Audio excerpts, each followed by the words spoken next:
10 minutos, vamos orar e agradecer a Deus pela semana maravilhosa que estamos tendo, né? E agora já iniciamos outra, e quando o pregador vem para cá, a gente tira até o osso, né?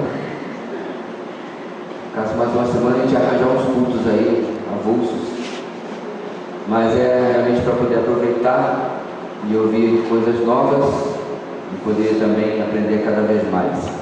Então vamos orar para que Deus, sempre temos pedido, abra o nosso entendimento para a sua palavra, abra o nosso entendimento para aquilo que precisamos aprender e que abençoe o nosso irmão no ensino nessa manhã, ok? Pessoal, acabando de chegar aí, só para não barulho na hora da oração.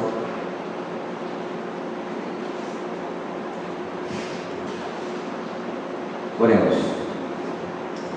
Deus querido, nosso coração, como temos dito tantas vezes, é muito grato por tudo que o Senhor tem nos abençoado, Deus, como o Senhor tem disposto o coração do teu povo para servir, como o Senhor tem despertado, Deus, tudo para ser feito. Nós agradecemos e pedimos que nesta manhã, como tu nos abençoaste com a tua palavra nesses dias, continues. Na verdade, nós sempre temos sido gratos pela liberalidade com que tu tens trazido o ensino bíblico à nossa igreja e a liberdade que usufruímos. Nunca é demais continuarmos orando, Deus, por cada irmãozinho nosso que desconhecemos, que não sabemos nem o rosto nem o nome, que estão debaixo de perseguição, de restrição da sua liberdade, aqueles que não podem sequer se reunir ou não podem ter um exemplar da tua palavra com tranquilidade. Oramos, ó Deus, por aqueles que trabalham na tradução dela também, que tu fortaleças as mãos, abençoe o intelecto, tudo que eles aprenderam nos cursos de linguística, nos cursos dos idiomas originais, seja ainda mais capacitado pelo Senhor, para que eles possam realizar um trabalho digno da tua palavra. Abençoa o teu servo nesta manhã, ele possa ser iluminado pelo teu Espírito, enquanto o mesmo Espírito ilumina o nosso entendimento. Nós oramos no nome de Jesus. Amém. Muito bem. Wilson?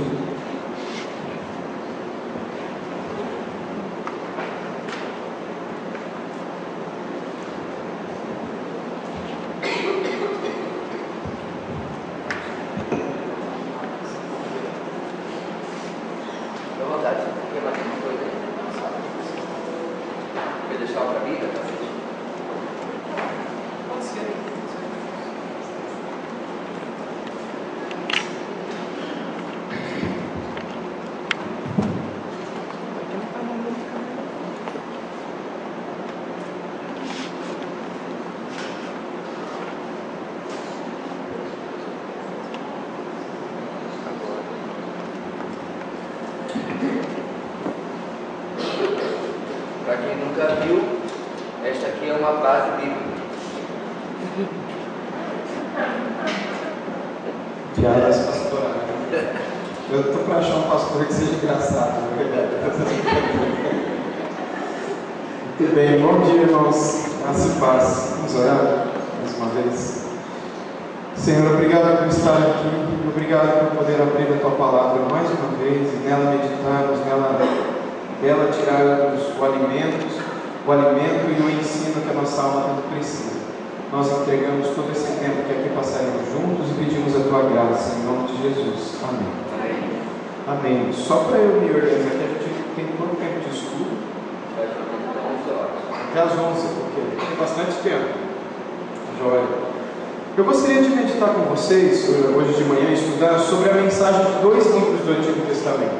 2 livros que às vezes são pouco compreendidos e às vezes até mesmo negligenciados, talvez um mais do que o outro.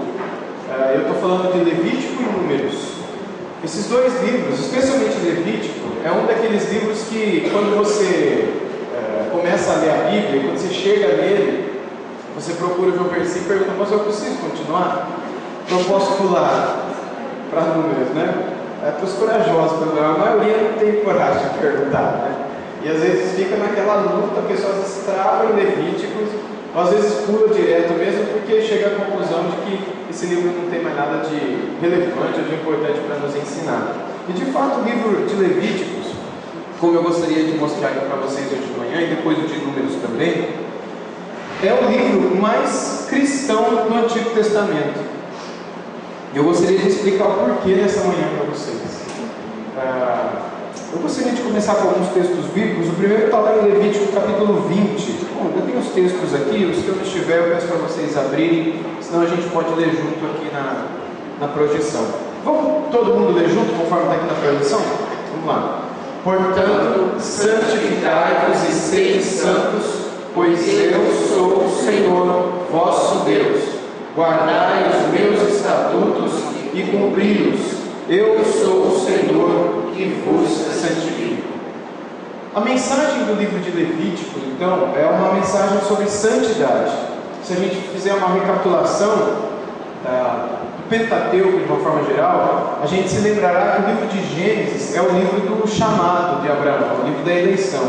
É o livro também, sim, da criação. Deus cria céus e terra, cria todos os animais que se rastejam, os animais que nadam, os animais que voam e os animais homens. Deus cria tudo. E a gente também tem ali a origem do pecado na raça humana, no livro de Gênesis. E por causa do pecado, a origem da queda. Tudo é a origem do céu, a origem da terra, a origem de todos os animais, a origem do pecado.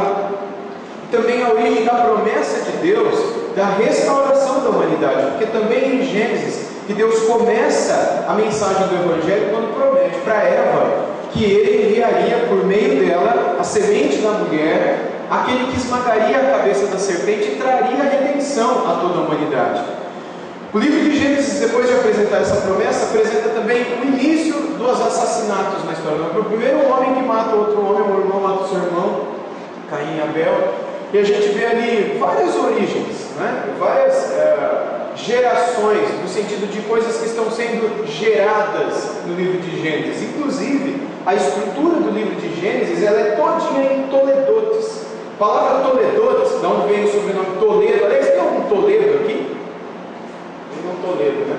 Esse sobrenome Toledo vem do hebraico Toledor, que vem de geração, criação, algo que é gerado e que começa do nada. E é curioso que Moisés, ao escrever o livro de Gênesis, e também os demais livros, mas especialmente de Gênesis, ele divide o livro de Gênesis em gerações, em toledotes, em 10 toledotes. As 5 primeiras relacionadas à criação primeva, como os estudiosos de Gênesis chamam, e as 5 seguintes relacionadas aos patriarcas, ao chamado de Abraão, depois a conversa de Deus com Isaac, reafirmando sua aliança, depois Jacó, depois com os 12, e o cuidado de Deus sobre José no Egito, até que o livro de Gênesis termina.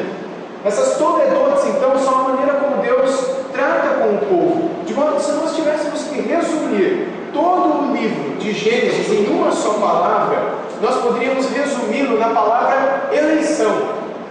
Porque Deus foi no capítulo 12 e elegeu um povo, escolheu um povo. Deus vai até a terra de Ur dos caldeus e lá ele chama Abraão.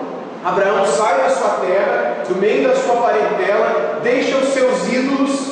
Curioso que até Josué relembra para os homens e mulheres do período da entrada na terra de Canaã, muito tempo depois de Gênesis, ele relembra os deuses dos nossos pais. Ele está falando de Abraão. Quando Deus tira Abraão de sua terra, aquilo que seria hoje o Iraque, Abraão hoje seria um iraquiano. Deus ele tira Abraão do meio da idolatria na qual ele estava vivendo. E quando Deus o chama, isso que hoje a gente compreende na teologia como um chamado irresistível ou um chamado eficaz, Abraão sai e vai, sem saber para onde ia. E é por isso que o apóstolo Paulo chama ele, e não só o Paulo, mas outros também, de pai da fé, porque ele foi justificado porque ele creu. Ele foi salvo porque ele creu e respondeu de modo de fé. E assim ele foi justificado. E Abraão então é escolhido e por meio dele Deus escolhe uma nação. Deus chama um povo, Deus elege um povo. De modo que nós temos em Gênesis, então, de um modo resumido, é a mensagem de um chamado, de uma eleição, a eleição de um povo. Embora antes da eleição do povo, nós também temos Deus escolhendo pessoas e salvando pessoas. Quando nós vemos Deus se apresentando a Adão e Eva, é Deus quem os criou, é Deus quem escolheu que eles fossem como eram, Depois eles pecaram, mas depois Deus escolheu vir. Deus poderia não ter vindo, mas Deus quis vir e falar com eles e prometer a Jesus, o Messias, por meio da promessa lá no finalzinho do capítulo 3 de Gênesis, da semente da mulher. Depois Deus quis vir no quarto e conversar com Caim, quando ele estava querendo matar o irmão dele. Deus poderia ter deixado Caim para lá, Deus poderia, já está tudo debaixo de pecado mesmo, acho que não mata. Depois ele pega e vai para o inferno, mas Deus quis vir. E Deus fala com Caim, antes de Caim matar. Caim não dá ouvidos à voz de Deus, vai e mata. Aí depois Deus vem de novo e fala com Caim: o sangue do teu irmão clama da terra para mim. O que é isso que você fez? Onde é que está o teu irmão? Não sei lá onde é que está meu irmão. Para acaso eu sou guardador do meu irmão? E ele sabia que tinha matado o irmão dele. Depois a gente vê nos capítulos seguintes Deus vindo mais uma vez. No final do capítulo 4 nós temos pela primeira vez uma geração na qual a Bíblia nos diz que o nome do Senhor voltou a ser invocado na terra. É na geração de Enos, filho de Sete, filho de Adão. E aí toda aquela geração que é chamada no livro de Gênesis de os filhos de Deus, às vezes algumas pessoas forçam o texto pegando contexto de Saulo, contexto de Jó e outros contextos do Antigo Testamento para falar que filho de Deus é anjo, mas ali em Gênesis, no contexto da literatura de Gênesis, filhos de Deus está sempre, 100% das vezes relacionada à descendência de Sete e Enos, no contexto de Gênesis. Em Jó, filhos de Deus não tem nada a ver com os filhos de Enos, tem a ver com anjos e demônios, inclusive. No livro de Salmos, filhos de Deus tem a ver só com anjo, não tem a ver com demônio. Então a gente tem que estudar cada texto dentro do seu contexto para a gente não fazer bobeira, né? Isso tudo eu digo por causa daquele texto em Gênesis 6, no qual os filhos de Deus tiveram relação com os filhos dos homens e nasceram-lhes nefilins na terra, gigantes na terra. E aí falam que esses filhos de Deus eram demônios que tiveram, se casaram com as mulheres e eles tiveram gigantes. Não tem nada a ver isso daí, tem nada a ver. Você é forçado, fazer uma ginástica, sabe aquele triplo salto carpado de costas que aqueles hipólitos dão naquela ginástica, né? É fazer essa ginástica aí para dizer que é anjo que teve filho com mulher. Não é isso que Gênesis diz. Na geração, melhor, no livro de Gênesis, o livro de Gênesis, toda vez que usa essa expressãozinha filhos de Deus, ele quer dizer que são descendentes de Enos, porque estes adoravam o Senhor. Mas nem sempre fizeram assim. A gente vê lá na frente, muitos foram descendentes de Enos, né? Muitos estiveram nessa geração, como por exemplo Enoque, que andou com Deus e já não era, como Metusalém, que foi o homem que mais viveu na terra, como Lameque, como Noé e os filhos de Noé, todos eles eram descendentes. Só que mesmo nessa geração a gente tem, por exemplo, Cã, que é um dos descendentes de Enos e que estava debaixo de maldição. Ele, seu filho, depois o seu neto chamado Ningode, que no capítulo 10 de Gênesis constrói grandes cidades da humanidade, como Babel, e tantas outras, Recém, Reobotir, Nínive. Todas essas cidades são conhecidas na antiguidade como a origem, veja, Gênesis, o início da maldade na humanidade. Se você pega a história geral e vê a história de Nínive, mesmo dentro da Bíblia, né, a gente vê quanto essa cidade está ligada com imoralidade, violência e maldade. A cidade de Babel também. Foi Jesus quem disse em Apocalipse que essa cidade seria a mãe de todas as falsas religiões. E tudo isso está ligado com as origens de todas as coisas, mas mesmo diante de tudo isso, Deus vem. Deus vem e escolhe, Deus vem e chama. Antes de acontecer tudo isso, né, em Gênesis 10 e Gênesis 11, a gente tem nos capítulos 6, 7 e 8 de Gênesis também, principalmente 7 e 8, a história de Deus vir falar com um homem chamado Noé e escolher por meio dele salvar a humanidade. Tudo isso vai se passando, até que eles chegam em Gênesis 12, quando Deus vem e escolhe Abraão. E aí depois o livro são livros de escolhas o tempo todo. Mas acima de tudo a escolha de Deus de salvar a humanidade por meio de uma geração, por meio de um povo que ele chamasse de seu. Deus vem e escolhe, o livro das escolhas, o livro da eleição. Quando chega em Êxodo, esse povo que foi eleito em Abraão, reafirmado em Isaac e Jacó, os 12 filhos, José está lá no Egito, salva os 12, salva toda a humanidade naquele período de grande fome, acaba o livro de Gênesis. Começa o livro de Êxodo, surge um faraó que não conhecia José, que nem conhecia os 12, que nem conhecia ninguém. E aí ele bota em escravidão todo mundo que era descendente de Jacó. Ali então começa aqueles 400 e poucos anos de escravidão no Egito, do povo de Israel. os filhos de Jacó, né, em todos os seus descendentes, 400 anos. Você já parou para perguntar por que surgiu um faraó que nunca ouviu falar de José? Não é estranho isso que a gente lê Gênesis? Porque José não era qualquer um. Quem que era José? Para depois dele vir um faraó que nunca ouviu falar do nome dele. Quem que foi José? O segundo no comando de todo o Egito, né? E o que era o Egito naquela época? Vocês lembram? Era o maior império da terra. Imagine mais ou menos o seguinte: hoje, o que seria o país mais poderoso do mundo? Os Estados Unidos. Tranquilo isso. Imagine que os Estados Unidos tivessem um rei. Assim como, por exemplo, a Inglaterra tem uma rainha, mas ela é menos conhecida ou menos presente do que o seu primeiro-ministro. Assim como a Espanha tem um rei, mas todo mundo conhece o primeiro-ministro. Ninguém sabe. O Japão tem um rei. A Suécia tem um rei. Mas via de regra, ninguém sabe. Você sabe que o Brasil tem rei? Eles ainda estão vivos, os descendentes dos Orleans e Bragança. De vez em quando eles se pronunciam, falam alguma coisa e tal. Se voltasse a monarquia do Brasil, eles estariam ali, os descendentes de Dom Pedro II. Mas aqui eles não regem, né? Mas nesses outros países, como Japão, Espanha, Inglaterra, Suécia e alguns outros países na Europa, na África também, e também na Ásia, essa monarquia ela é vigente, embora o rei é pouco desconhecido, é pouco conhecido. Agora imagine que os Estados Unidos tivessem um rei. Esse rei provavelmente não seria tão conhecido assim, mas quem seria muito conhecido seria aquele que de fato governa, aquele que de fato tem autoridade, aquele que seria chamado primeiro-ministro, premier, ou aquele que na verdade é o que manda nas coisas, né? Quem governa todas as coisas e só presta relatório por meio para a rainha. José foi mais ou menos isso, porque na época de José, o faraó que lá existia, ele na verdade, quem cuidava de todas as coisas era José. Seria como se José fosse o Barack Obama hoje, imaginando que o país mais poderoso do mundo tivesse um rei menos conhecido e tivesse um homem, que é o Barack Obama hoje, que é o que governa os Estados Unidos da América, o país mais poderoso do mundo. Você imagina que o Egito na época era o país mais poderoso do mundo. E você imagina que José era o cara que governava tudo.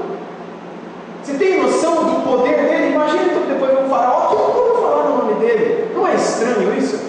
Qual é a razão disso? A razão é que a Bíblia não fala isso, mas quando a gente coloca em paralelo as histórias bíblicas e a história geral, a gente compreende por quê. Nesse período de aproximadamente o ano 1900, 1950 a.C., ou seja, há quase 4.000 anos atrás, houve uma invasão de um povo oriental no Egito e que destruiu o trono do Egito, embora não desfez o Império Egípcio. A única coisa que eles fizeram foi: agora nós é que mandamos aqui. E esse povo foi o povo Ixo, que seria uma espécie de mistura entre os mongóis e os chineses. O povo que habitava na Mongólia, norte da China, aquela região lá do Oriente, né? Da Ásia, parte mais extrema lá da Ásia, quase chegando no Japão. Esse povo Ixo veio e invadiu o Egito e destronou o faraó no período bem próximo à morte de José, depois que José morreu. E esse cara que veio lá dos Ixos, ele é óbvio, não conhecia ninguém, não conhecia José, não conhecia o faraó que estava lá, não conhecia nada, nem ninguém, e nem falava a língua do povo. E foi justamente esse que deu início a um período de escravidão no Egito. Só que a história geral não fala quem foi escravizado, só fala que eles começaram esse período que durou aproximadamente 350 anos. Não é interessante que é no mesmo período? Porque depois de 350 anos surge um faraó, o Sequerenrê, ele começa a expulsão desses homens, desses Ixos. E aí lá na frente vem o faraó, eu não me lembro agora, acho que era o Amenófis I, ou Amenófis II, acho que é Amenófis I, ou Tutmose II, não lembro agora de cor. Mas um desses dois, ou Amenófis I ou Tutmose II, eles começam a expandir, e aí eles provavelmente são os faraós da época de Moisés, mais ou menos 1550, mais ou menos 1500 a.C., que é o período em que a Bíblia apresenta que Moisés viveu. E é muito interessante quando a gente traça esses paralelos, porque a gente descobre até mesmo a filha do faraó ali, o faraó do Êxodo, do Egito, né? O faraó daquele momento das pragas, e enfim, um outro momento, quem sabe a gente pode conversar mais sobre Êxodo. Mas ali o que a gente vê é que durante esses 400 anos que o povo de Israel ficou escravo no Egito, diante do clamor do Senhor, do povo, perdão, a que o Senhor libertasse aquele povo, Deus ele vem mais uma vez. Deus ele desce, depois de mais ou menos 400 anos de silêncio, isso é muito interessante também, Deus ele vem e escolhe um homem para ser um libertador. Deus vem e fala com Moisés, depois que Moisés foge do Egito, mais ou menos Moisés tinha uns 80 anos de idade, lá no Monte Sinai, naquele momento da sarça ardente, e Moisés recebe o chamado, vai ele e Arão lá para o Egito de volta. Já estava 40 anos que ele não via o Egito na frente, mas ele volta, vai falar com o faraó e Deus por meio dele liberta o povo. O restante do livro de Êxodo a gente conhece bem, eles passando pelo deserto entre Egito e a terra prometida, entre a terra de Canaã. E se a gente fosse resumir o livro de Êxodo para chegar em Levítico, a gente resumiria o livro de Êxodo como o livro da libertação, como o livro em que Deus ele vem e liberta o seu povo. Então, se em Gênesis nós temos a eleição, em Êxodo nós temos a libertação. Eleição, libertação. Quando nós chegamos em Levítico, nós já temos outra coisa. Eu apresentei aqui a vocês a ideia de santificação. Porque quando o povo ele sai do Egito e ele vai para a terra prometida, no meio da terra prometida, a gente tem o povo rodando durante quanto tempo? 40 anos também ali no deserto, andando em círculos, um pouco de tempo, enfim, numa faixa de terra que vai ali desde o Egito mesmo, né? Depois que eles atravessam o Mar Vermelho até o Monte Sinai, e ali eles ficam durante muito tempo. Depois do Monte Sinai até as Campinas de Moabe, também ficam muito tempo rodando, principalmente nessa região. E nessa primeira região, que seria até o Monte Sinai, onde eles ficaram muito tempo acampados, naquelas regiões imediatas ao Monte Sinai, muito tempo acampados ali, depois muito tempo girando entre o Sinai e Moabe. Em Campinas de Moabe, Moisés morre e de lá Josué entra na terra prometida, vindo do Oriente para o Ocidente, imaginando no mapa, né? Invadindo a Jericó e depois toda a terra e conquistando toda aquela terra, mas isso eles já estão lá no livro de Josué, né? Mas antes de chegar lá, Deus quer preparar esse povo, porque Deus escolheu o povo. Depois o povo pecou, ficou escravo, depois Deus foi e libertou o povo. E agora que o povo está liberto, antes do povo chegar na terra prometida, Deus vai santificar esse povo. E aqui eu já digo para vocês que quando a gente pega a ideia dos 5 primeiros livros da Bíblia, parece muito com a nossa salvação, muito com a nossa conversão. Quando você pega Gênesis, você tem a eleição. Quando você pega Êxodo, você tem a libertação. Quando você tem Levítico, você tem a santificação. Daqui a pouquinho eu falo do número do Deuteronômio também. Vou deixar o suspense no ar, né?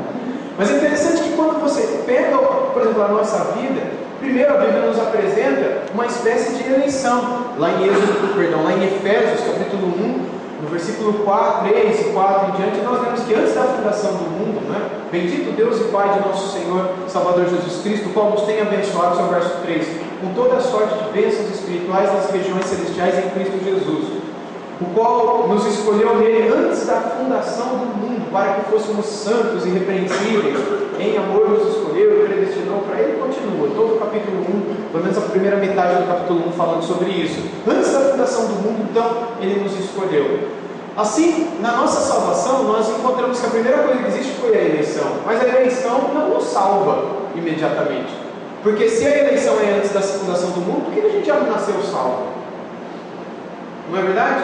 A gente nasceu condenado, embora eleito, pelo que a palavra nos ensina, mas já nascemos condenados e andamos perdidos. E alguns aqui cometeram pecados assim que não é coisa de gente salva, mas já era gente eleita.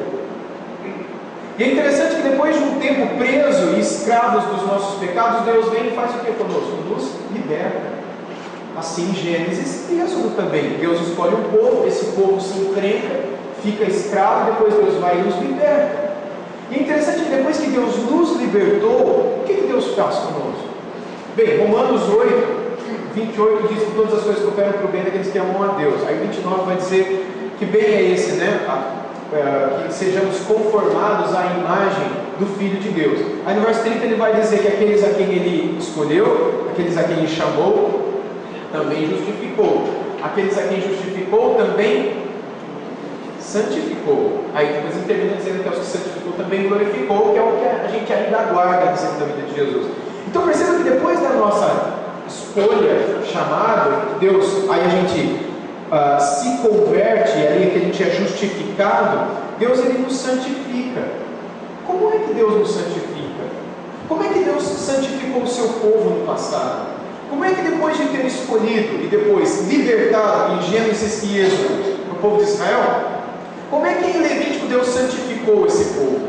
Porque a mensagem de Levítico, gente, é essa. É a mensagem de Deus santificando o seu povo. Da mesma maneira como Deus nos santifica hoje, Deus também se preocupou em santificar o seu povo no passado, para que esse povo pudesse estar na sua presença. Porque sem santidade nós não podemos estar na presença de Deus. Ele é santo e importa que aquele que se aproxime dele seja santo também. Mas não há em nós capacidade de ser santo. Nenhum de nós pode ser santo ou pode se santificar sozinho. A gente precisa de uma ação externa para que sejamos santos. Nós precisamos que Deus nos santifique, senão a gente nunca vai ser santo. A gente precisa que Deus faça conosco aquilo que Ele fez ilustrativamente, e eu creio também realmente, como Isaías no capítulo 6, quando ele, na presença de Deus, ele reconhece quem ele é. Eu sou um homem de lábios impuros e habito no meio de um povo de impuros lábios, mas os meus olhos viram rei, ai de mim. Aí um anjo toma uma brasa cheia de quente, de fogo, né, do altar, tira uma brasa do altar e ele vem e toca nos lábios e purifica os lábios de Isaías. E aí Deus fala com ele. Isso tudo seria uma espécie de antítipo, uma espécie de ilustração daquilo que aconteceria conosco no Novo Testamento, com Deus nos purificando, com uma espécie de fogo mesmo, que purifica, assim como o fogo purifica o ouro, não é? Da sua escoriação.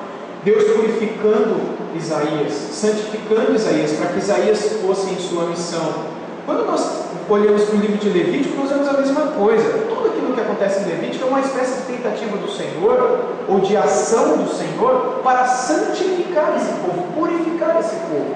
Assim como Deus veio e santificou Isaías, assim como Deus vem hoje nos santifica, por meio da ação do seu Espírito, por meio da ação da sua palavra, por meio da pregação da palavra, Ele nos santifica, assim também no passado.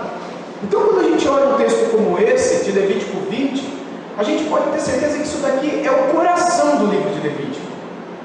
Tudo gira em torno disso. A gente vai ver aqui os bichos, a gente vai ver aqui os touros, enfim, todos os animais, o sangue, os bolos, as obreias, as rolinhas, as pombinhas, mas tudo gira em torno disso daqui. Há um outro texto, lá no Novo Testamento, no qual Pedro, citando Levítico, ele diz: sede santos porque eu sou santo. É como se Pedro, no Novo Testamento, olhasse para o livro de Levítico e visse nele uma mensagem atual para os dias da igreja. E se era atual para Pedro, também é atual para nós. Logo, a gente não pode descartar o livro de Levítico, nem diminuir a sua mensagem, nem imaginar que a mensagem desse livro não tenha mais nada a ver com os dias de hoje para a gente. Então nós poderíamos resumir o livro de Levítico nessa palavrinha aqui: santidade. Há um outro texto no Novo Testamento, que é o texto de Hebreus 9, versos 13 e 14, no qual nós lemos o seguinte: portanto, se o sangue de bodes e touros e a cinza de uma novilha, aspergidos sobre os contaminados, os santificam, quanto à purificação da carne, ele está falando aqui do Levítico, certo? Isso tudo aqui está em Levítico. Quanto à purificação, muito mais o sangue de Cristo, que pelo Espírito Eterno a si mesmo se ofereceu sem mácula a Deus, purificará de nossa consciência de obras mortas para servirmos ao Deus vivo. Então aqui a gente tem uma associação entre aquilo que Levítico nos apresenta e aquilo que os Evangelhos nos apresentam. Uma clara associação então entre Levítico e o cristianismo. Por isso eu disse no início, o livro mais cristão. Como é que se estrutura esse livro? Possui 27 capítulos, 859 versículos, 24.546 palavras, tudo isso para dizer que é o menor livro de Moisés. É o menor livro da Torá, ou do Pentateuco, são sinônimos, né? Esses dois termos. Por que a gente estudar esse livro hoje? Porque muita gente considera o livro irrelevante. Muita gente considera esse livro desnecessário. Enfim, ele é o menos estudado do Antigo Testamento por qual razão? Muitas pessoas apresentam dificuldade de entender a mensagem do livro, pouca relevância para o seu crescimento espiritual e obsoleto demais, não tem nada mais, não tem mais a ver com os nossos dias. Você já pensou alguma dessas coisas aqui no seu coraçãozinho, pecador? Não precisa levantar a mão não, tá? Mas já passou isso aqui pela sua cabeça também? Esse livro aqui não tem mais nada para... para me edificar, né? Eu não estou entendendo nada que ele está falando, que esse monte de sangue, essa carnificina, né? Enfim. Mas, gente, para o leitor descuidado, Levítico parece ser o livro mais irrelevante do Antigo Testamento, mas eu acredito que ele é um livro cristão. E eu ouso dizer aqui que é o livro mais cristão de todo o Antigo Testamento, além de ser o livro no qual Deus mais fala. Não que Deus não fale no restante da Bíblia, mas nesse livro aqui, Deus fala diretamente, ditando o que deveria ser escrito. A gente não tem nenhum outro livro em toda a Bíblia, no qual Deus dita o que deveria ser dito. Que não são palavras do autor humano, não são relatos históricos, é o próprio Deus falando, vai ser assim, ó, escreve desse jeito. Deus mais fala nesse livro, Ele mesmo, com as suas próprias palavras, do que em qualquer outro livro da Bíblia. A gente não pode considerar irrelevante. Esse senhor aqui, que viveu há muito tempo atrás, é o J.C. Ryle, e ele escreveu esse livro, Santidade, sem a qual ninguém verá o Senhor, publicado pela editora Fiel, que é um dos melhores livros sobre santidade já escritos. E William Hendrickson, comentando um pouco sobre esse livro, escrito pelo J.C. Ryle, e citando o J.C. Ryle nos seus comentários, ele disse, essas são as palavras do Ryle, né? Não precisava ter colocado a gente, cara. Ele falou assim: como mandamentos cerimoniais, essas leis não valem mais, mas os princípios por trás delas são tão válidos hoje como foram durante a antiga dispensação. O que o Ryle está dizendo aqui? Está dizendo que, como lei vale mais, nada daquilo que está em Levítico vale mais hoje. Você não precisa caçar uma ovelha para trazer ela para o culto, que José vai se cortar o pescoço e jogar o sangue em cima da arca. Aliás, cadê a arca? Ah, vocês não tem aqui, né? Está na casa de cada pessoa para levar. Cada um, né? Amém. Então, você não vai fazer mais isso hoje, porque a gente essa lei não serve mais. Mas será que existe um princípio por trás dessas leis? Será que existe alguma mensagem que permanece? Porque se não tem, a gente pode rasgar da nossa Bíblia e jogar fora. Mas se existe algum princípio, algum preceito, algo que Deus quer que a gente compreenda, os antigos chamavam isso de o espírito da lei, o senso pleno, aquela mensagem que permanece, ainda que as leis não mais permaneçam, mas a ideia por trás dela, aquilo que era a motivação de Deus por trás dessas leis, isso sim permanece. E é isso que o Ryle diz nesse livro. Quando a gente olha para o progresso da revelação, eu já falei um pouco disso antes, a gente vê o seguinte: a gente tem o livro de Gênesis, Êxodo e Levítico. Tem os outros também, né? Em Gênesis, a gente tem, diante do pecado da humanidade, Deus apresentando um remédio para a ruína do homem. Qual seria o remédio, a cura para a ruína, para a desgraça da humanidade? Para a doença espiritual, o pecado da humanidade, a semente da mulher, lá em Gênesis 3,15, que ela esmagaria a cabeça da serpente. Ou seja, a gente tem a solução para o problema do pecado. Em Êxodo, a gente tem a resposta de Deus para o clamor do homem.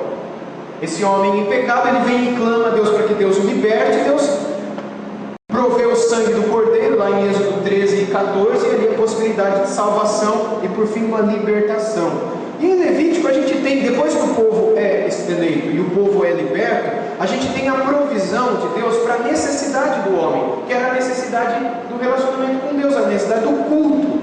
Então a gente tem ali a provisão de um sacerdote, a provisão de um altar, a provisão de um sacrifício, ou seja, a provisão para o culto. Eu já te escolhi, eu já te libertei, agora você vai me adorar. Mas você sabe como é que adora? Você não pode me adorar como os povos aí fora adoram. Você não pode me adorar como os moabitas me adoram. Você não vai chegar para mim como os babilônicos chegam para os seus deuses. Você não já vai chegar para mim como os adoradores da Fenícia e da Assíria adoram Astarote e Baal. Como é que você vai me adorar? O que é que você vai oferecer a mim? Como é que você vai levantar as mãos ou se dobrar diante de mim? Com que vestes? Então, para que o povo de Israel soubesse como adorar a Deus, Deus deu Levítico para eles. Não que eles não soubessem como adorar, porque naquela época já tinha muita religião, já tinha muita adoração. Aliás, eles mesmos, durante o período no Egito, aprenderam como adorar, porque o Egito possuía os seus deuses, Nun, Ra, Amon-Ra, Tef, Nut e tantas outras divindades famosas no Grande Egito. Mas era assim que eles tinham que adorar a Yahvé, a Jeová. ao eu sou, como é que eles adorariam àquele que os libertou? Deus dá Levítico para o povo. Assim como a nossa vida também, Deus o faz. Então, para a gente tentar entender isso de modo gráfico, né? Primeiro a gente tem um Deus santo, que vem, escolhe e liberta o povo. E a gente tem os pecadores, né? Tem até um pecador que é diferente dos outros ali, né? Tá vendo ali? O R saiu errado. Mais defeito, né?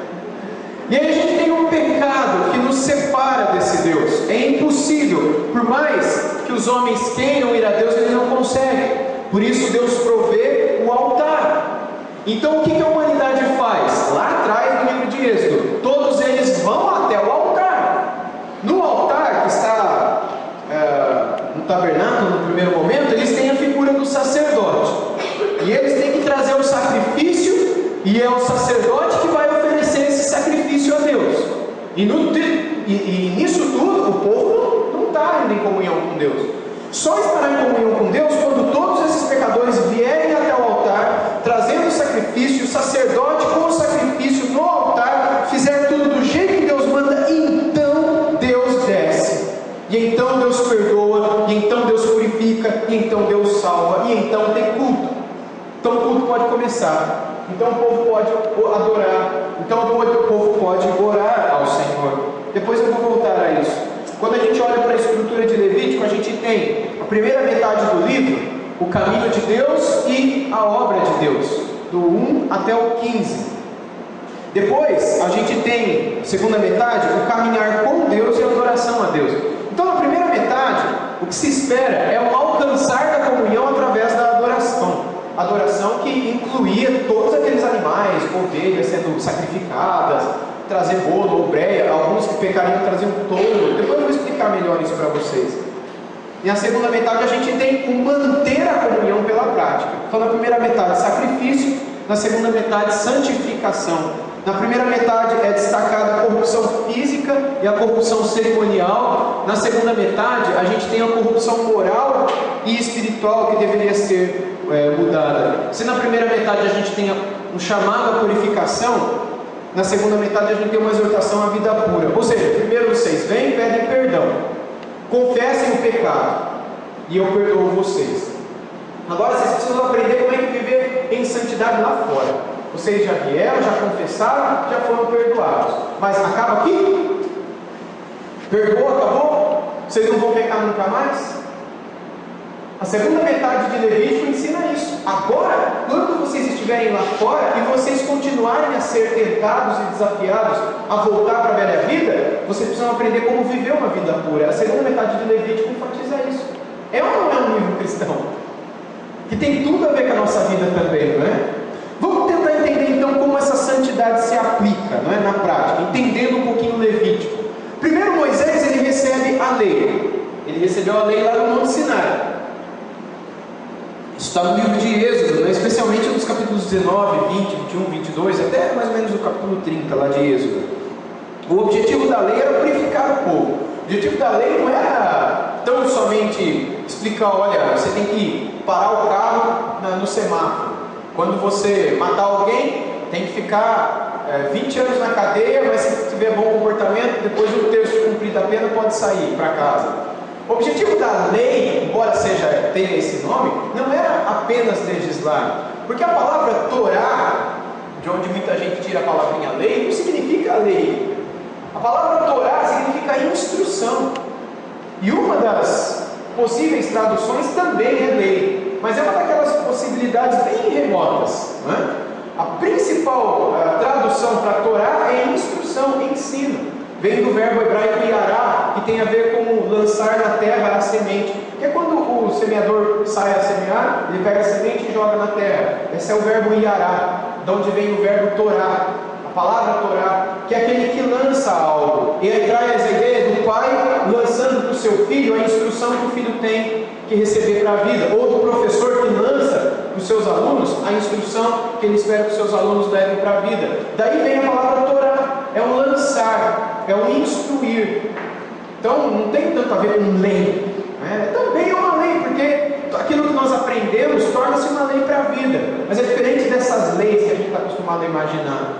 Então o objetivo dessa Torá, desse lançar, dessa instrução, dessa lei para a vida, era santificar o povo, era ensinar o povo a viver, purificar o povo. O método comum entre as nações naquela época era o do sacrifício, alguém sofrendo pelo outro. E Deus, o próprio Deus, então vem e institui o sacrifício de animais em Israel. E no holocausto, o animal deveria ser sacrificado, o animal que era sacrificado deveria ser queimado inteiramente no altar. Eu vou explicar um pouquinho melhor isso para vocês. Então, essa ideia sempre existiu na humanidade, de alguém sofrendo pelos outros. A ideia do bode expiatório é muito antiga. Aqui no Brasil mesmo a gente tem não sei, aqui talvez não, talvez sim, não sei, mas de onde eu venho, no interior de São Paulo, lá onde a porca está morta atrás da porta da horta, lá no interiorzão mesmo, né? Quando eu cresci na beira do rio com os meus tios e avós, meus pais e tal, a gente ouvia muito a história de boi, boiada e rio e tal, né? Principalmente o meu avô, que viveu no Mato Grosso, que é o lugar onde mais tem criação de gado no Brasil hoje, um dos do mundo inclusive. E ele viveu muito tempo no Mato Grosso do Sul com os meus tios, com a minha mãe e tal. E aí ele contava a história de quando os grandes donos do gado, os reis do gado, né? Eles vendiam uma boiada gigantesca, mas que tinha que caminhar lá no Mato Grosso do Sul até o norte do Goiás, até onde hoje seria Tocantins. E era uma caminhada longe demais, não é? Eram quilômetros e quilômetros, centenas, talvez mais de 1000 quilômetros. E era naquele passo do boi, não era no passo do cavalo, demorava muito tempo. E aí, esse caminho do Mato Grosso do Sul até Goiás, eles passavam por muitos rios, por muitas lagoas.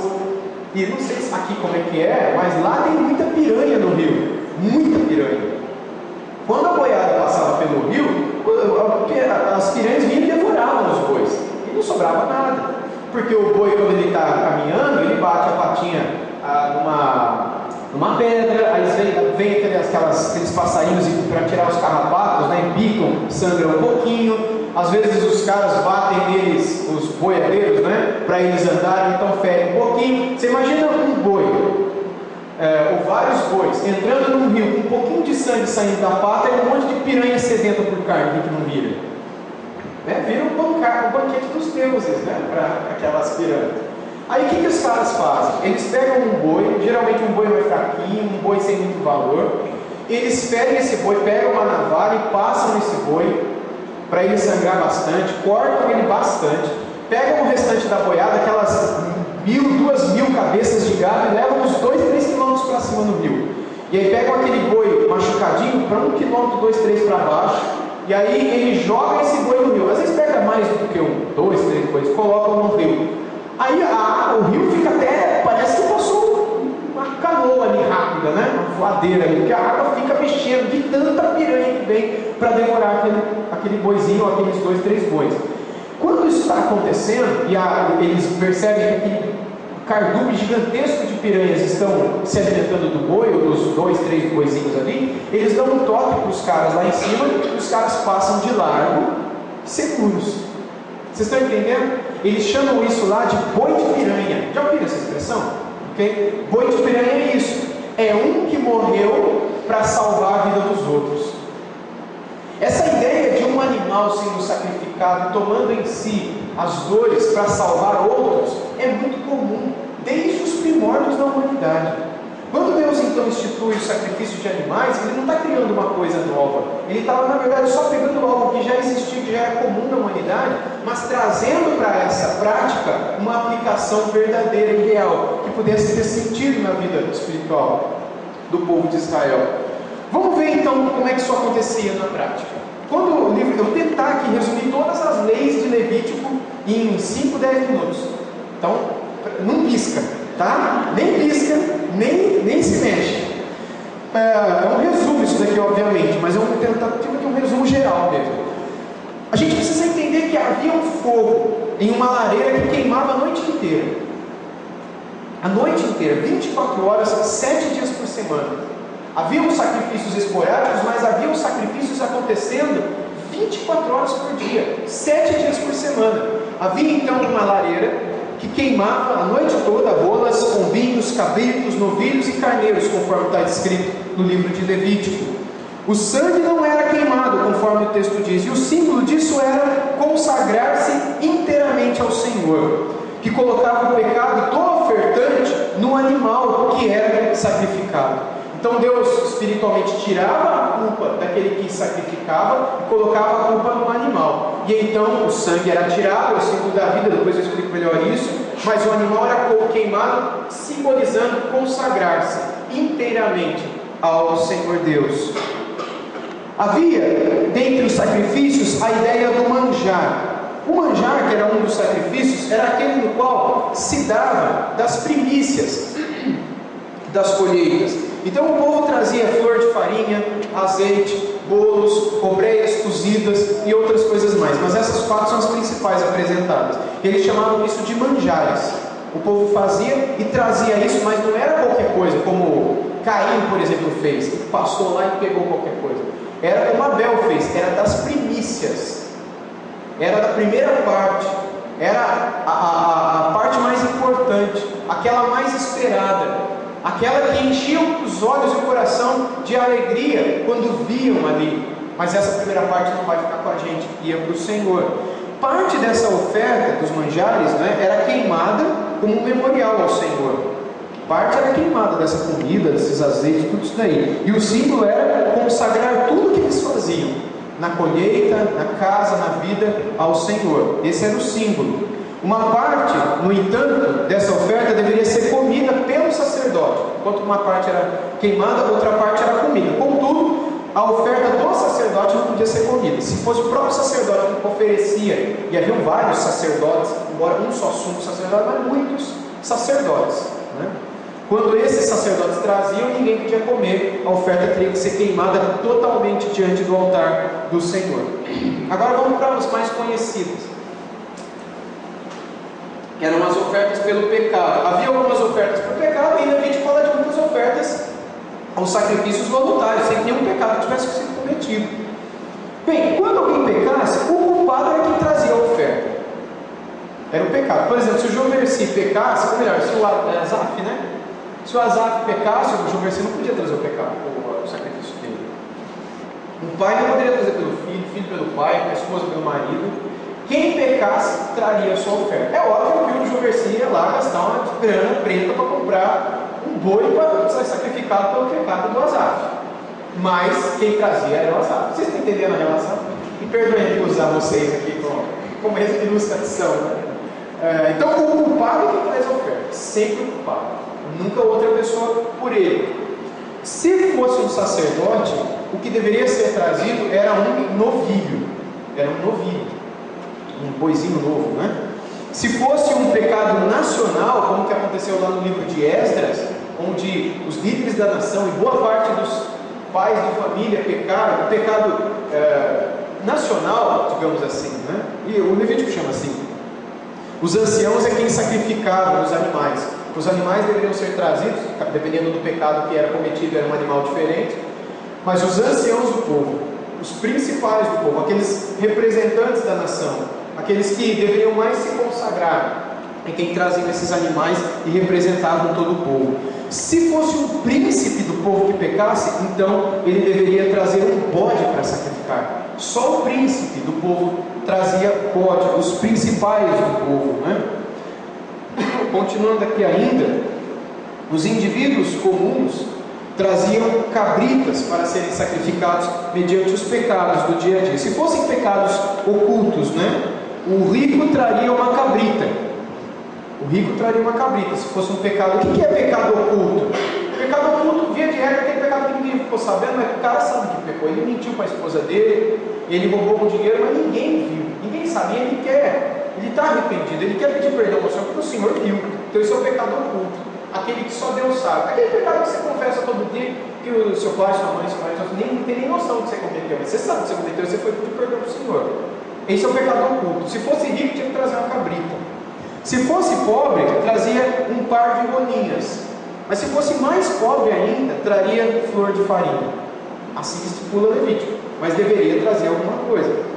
Deus aceitava o sacrifício, E o pecado era perdoado se oferecido com arrependimento sincero. Ok?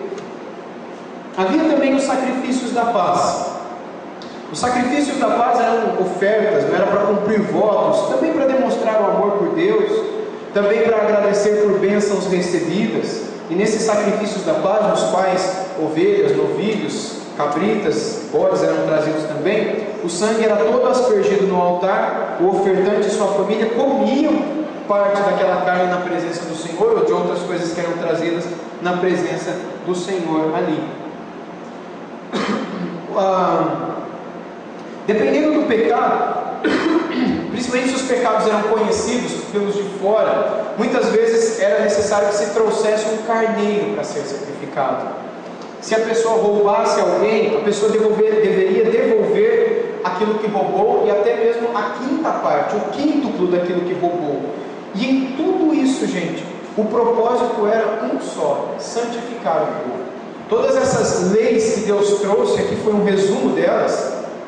O objetivo era santificar o povo, era fazer com que o povo entendesse que para tudo tem um preço, e que alguém tem que pagar pela quebra de uma lei, pelo erro cometido. Não vai ficar de qualquer jeito. Se eu errei, eu não posso imaginar que vai ficar tudo e sempre igual. Eu não posso imaginar que Deus, como um juiz injusto, vai passar a mão na minha cabeça e vai falar: não, eu sou bonzinho. É como se a gente dissesse o seguinte: não, o Sérgio Moro é crente, o Sérgio Moro é um homem honesto, o Sérgio Moro é um homem justo, o Sérgio Moro, eu conheço a família dele, ele é um homem gracioso, é um bom pai, ele é um homem maravilhoso.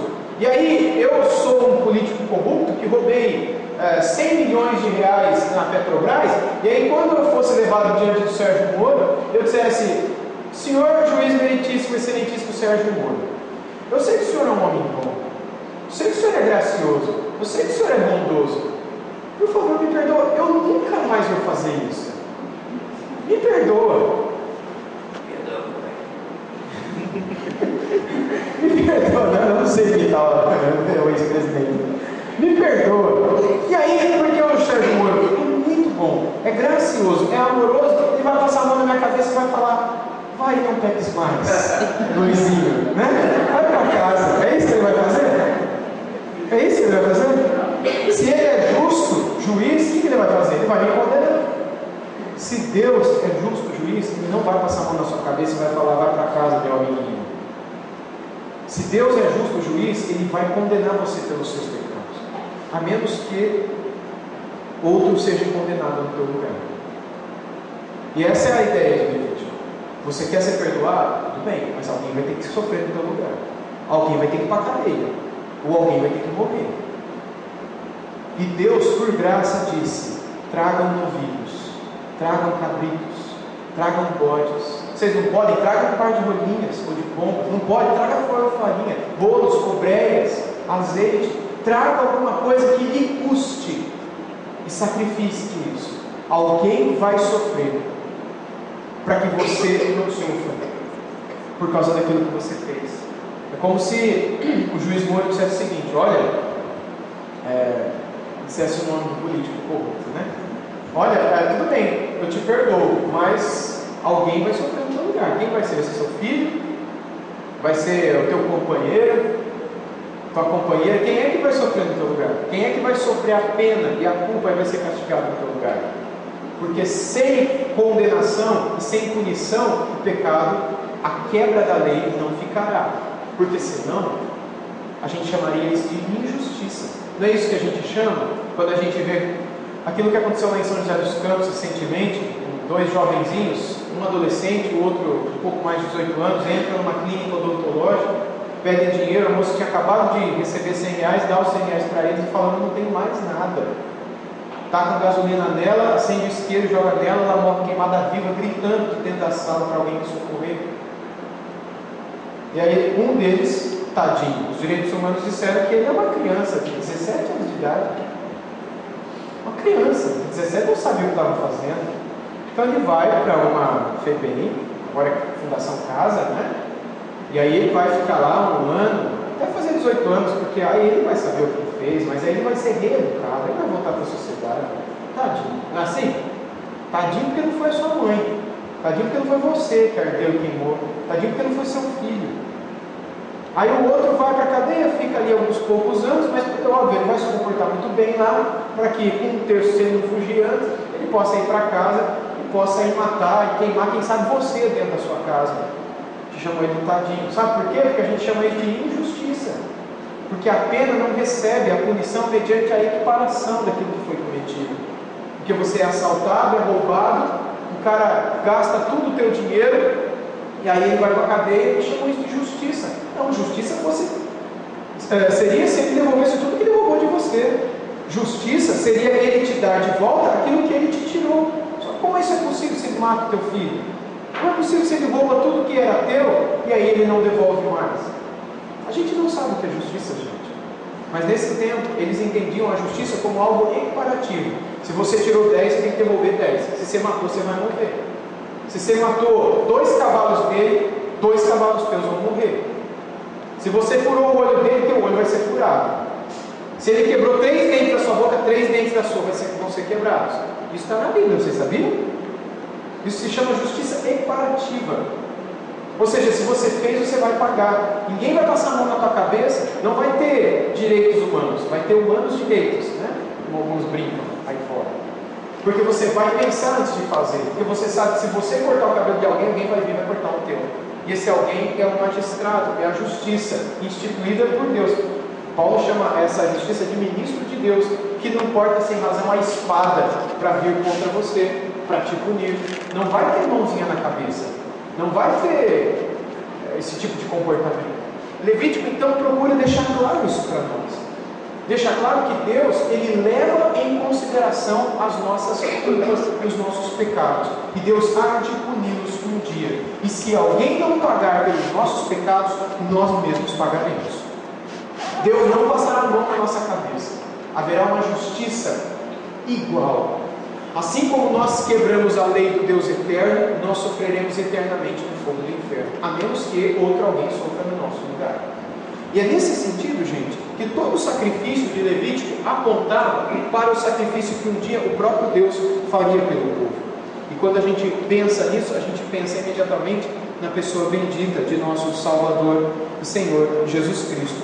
Ele foi o Cordeiro de Deus. Ele foi, o nome que é dado é Cordeiro, mas todos aqueles animais, as cabritas, os novilhos, os rolinhas, os pombinhos, a flor de farinha, o azeite, os bolos, as obreias, os sangues de todos os animais se resumem no sangue desse cordeiro, desse animal, digamos assim, que não foi o povo que trouxe, não foi o sacerdote que trouxe, foi Deus que trouxe. Foi Deus que chegou e disse: está aqui o meu sacrifício, não por mim, nem por ele, porque o sacrifício, a gente sabe, tinha que ser puro, perfeito. Não era qualquer novilho, não era qualquer carneiro, não era qualquer touro, não era qualquer rolinha e pombinha, não era qualquer ovelha. Deveria ser exatamente do jeito que Deus estipulou, sem mancha, primogênito, etc. Esse cordeiro que Deus mandou também deveria ser exatamente puro, perfeitamente preparado para o sacrifício. Por isso Deus enviou o seu Filho. E na morte de Cristo Jesus a gente tem o sacrifício perfeito de Deus. Agora sim, por todos aqueles que um dia viessem se arrepender e crer nele. Procurando entender então o Levítico, por causa do sacrifício de Cristo, as leis de Levítico não têm mais nenhum valor. Mas muitos ensinamentos permanecem. Quais ensinamentos? A gente tem que obedecer à voz de Deus. O povo de Israel nem questionava: você tem que trazer um touro, eu vou trazer um touro. Você tem que trazer um bode, eu vou trazer um bode. Obediência à voz de Deus. A gente aprende com o Levítico também que a gente tem que ter compromisso com a palavra de Deus. Se Deus fala que a gente tem que ser santo, porque Ele é santo, então a gente tem que viver a santidade, buscar a santidade. Compromisso com a palavra. A gente aprende também que santidade na vida dos que querem, que deve existir a santidade na vida dos que querem adorar a Deus. Se a gente voltar àquele gráfico do início para terminar aqui o livro de Levítico, antes de entrar em Números, a gente vai lembrar que Deus é santo, a humanidade permanece pecadora e o pecado permanece separando os homens de Deus. Antes, o que tinha ali no lugar do pecado? O altar. Hoje a gente tem altar? A gente não tem mais altar, gente. Por que a gente não tem mais altar? Porque altar é lugar de sacrifício. E o sacrifício já aconteceu. A Igreja Católica Romana tem altar. Ainda hoje eles chamam esse lugar de altar. Por que a gente não chama mais de altar? Porque a gente não sacrifica mais nada aqui. Mas no romanismo se sacrifica. Em toda a missa, no período da Eucaristia, agora de manhã, eles estão fazendo o milagre, como eles creem, da transubstanciação, no qual a hóstia, aquela bolachinha que o padre segura e levanta, ele transforma a bolachinha na carne de Jesus, e aí acontece o sacrifício de novo. Jesus morre de novo, porque você não pode mastigar, senão você está mordendo a carne de Jesus. Então você engole direto. É verdade, gente. Se você fez primeira comunhão, você sabe do que eu estou falando. Aí tem o cálice com um vinho canônico, 14% alcoólico, diga-se de passagem. E aí aquele vinho se transforma no exato sangue de Jesus. Não é a memória, não é um símbolo, é o sangue. Vocês sabiam disso? É o sangue de verdade. Por um milagre, aquele vinho virou sangue. E o padre bebe. E a hóstia virou um pedaço da carne de Jesus, literalmente, fisicamente. E então, como o sacrifício ali está acontecendo, eles podem chamar de altar, porque tem sacrifício, tem que altar.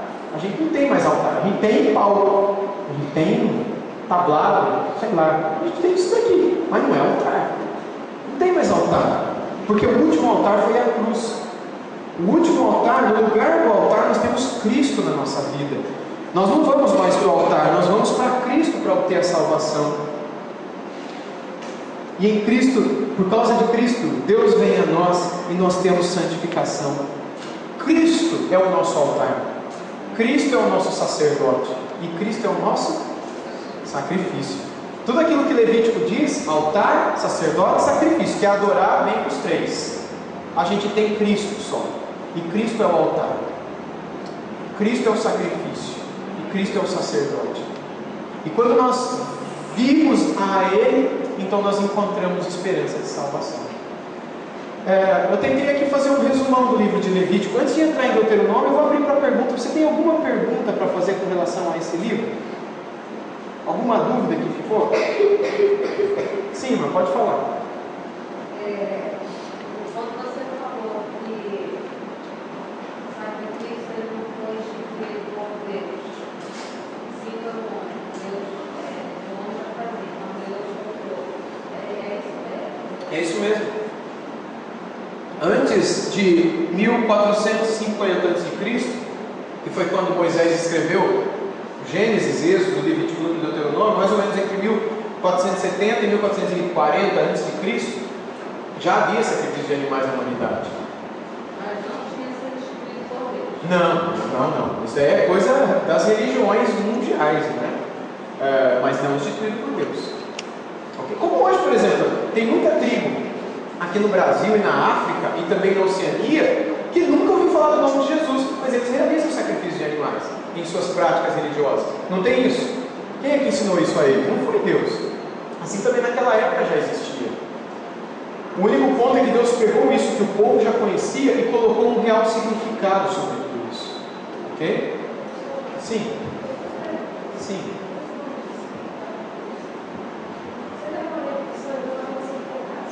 Sim.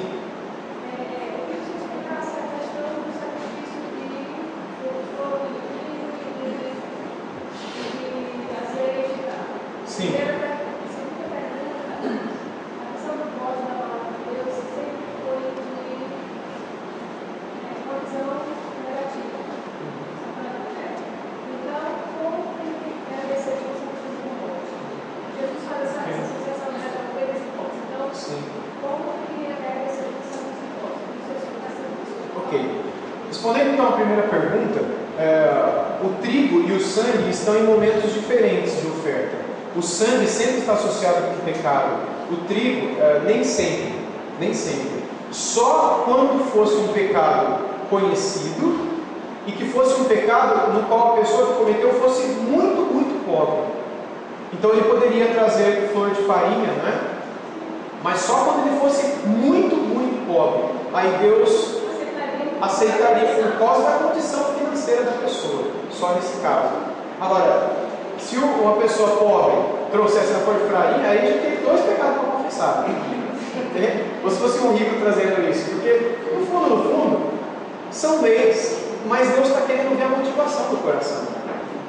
É diferente da gente hoje que tem lei do trânsito, e a gente burla a lei do trânsito, mas ninguém vê a motivação do coração. Então você está lá a 220 por hora, aí você viu que tem um radar, você freia o carro e passa 75. Aí de repente você engata aqui e volta a 160.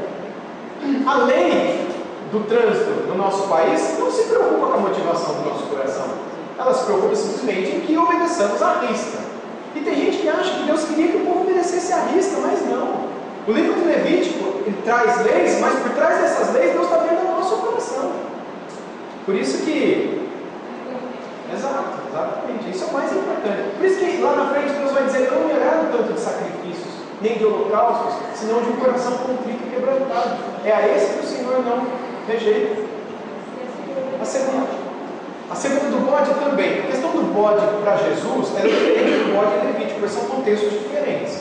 Quando Jesus trata de bodes, ele não vai tratar necessariamente de Satanás ou de demônios, mas de pessoas que estão em pecado e que não se arrependeram destes, né? Mas esse contexto do Evangelho não pode ser aplicado ao contexto de Levítico. É outro contexto, né? Então, o contexto de Levítico, o bode é apenas mais uma figura imunda, é um animal imundo que representa a vida imunda, e esse animal imundo deveria ser sacrificado para tomar o lugar do ser humano imundo, e o sangue dele era usado, né? Como aspersão, né? Para todo aquele momento de purificação.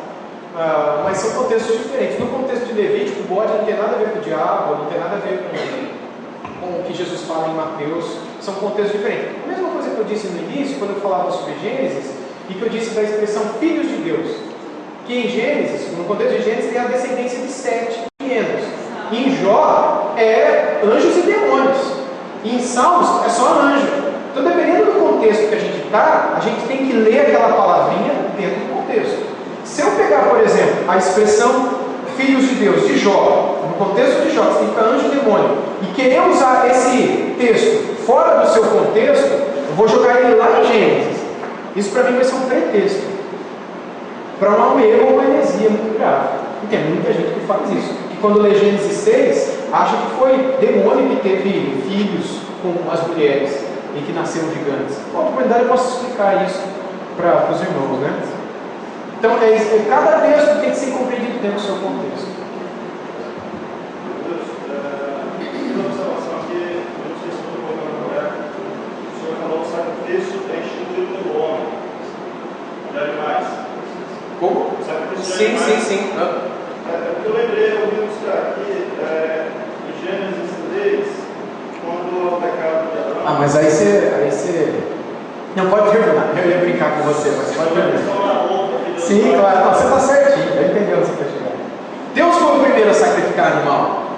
É isso que você quer chegar? Não, essa também. Isso não foi sacrifício. Não, então, mas foi um sacrifício. Deus sacrificou um animal para poder vestir com a pele deste, o Adão e Eva, para poder ter comunhão com eles. Mas ali não está caracterizado ainda o rito litúrgico, digamos assim. Um culto público. Ali não era o contexto de Levítico ainda, né? A gente tem isso, mas a gente não vê Deus fazendo nunca mais isso. E nem a humanidade fazendo. Nem o pessoal da geração de 7 anos fazia isso. Isso é curioso. Deus vai instituir isso muito depois por meio de Moisés no Monte Sinai.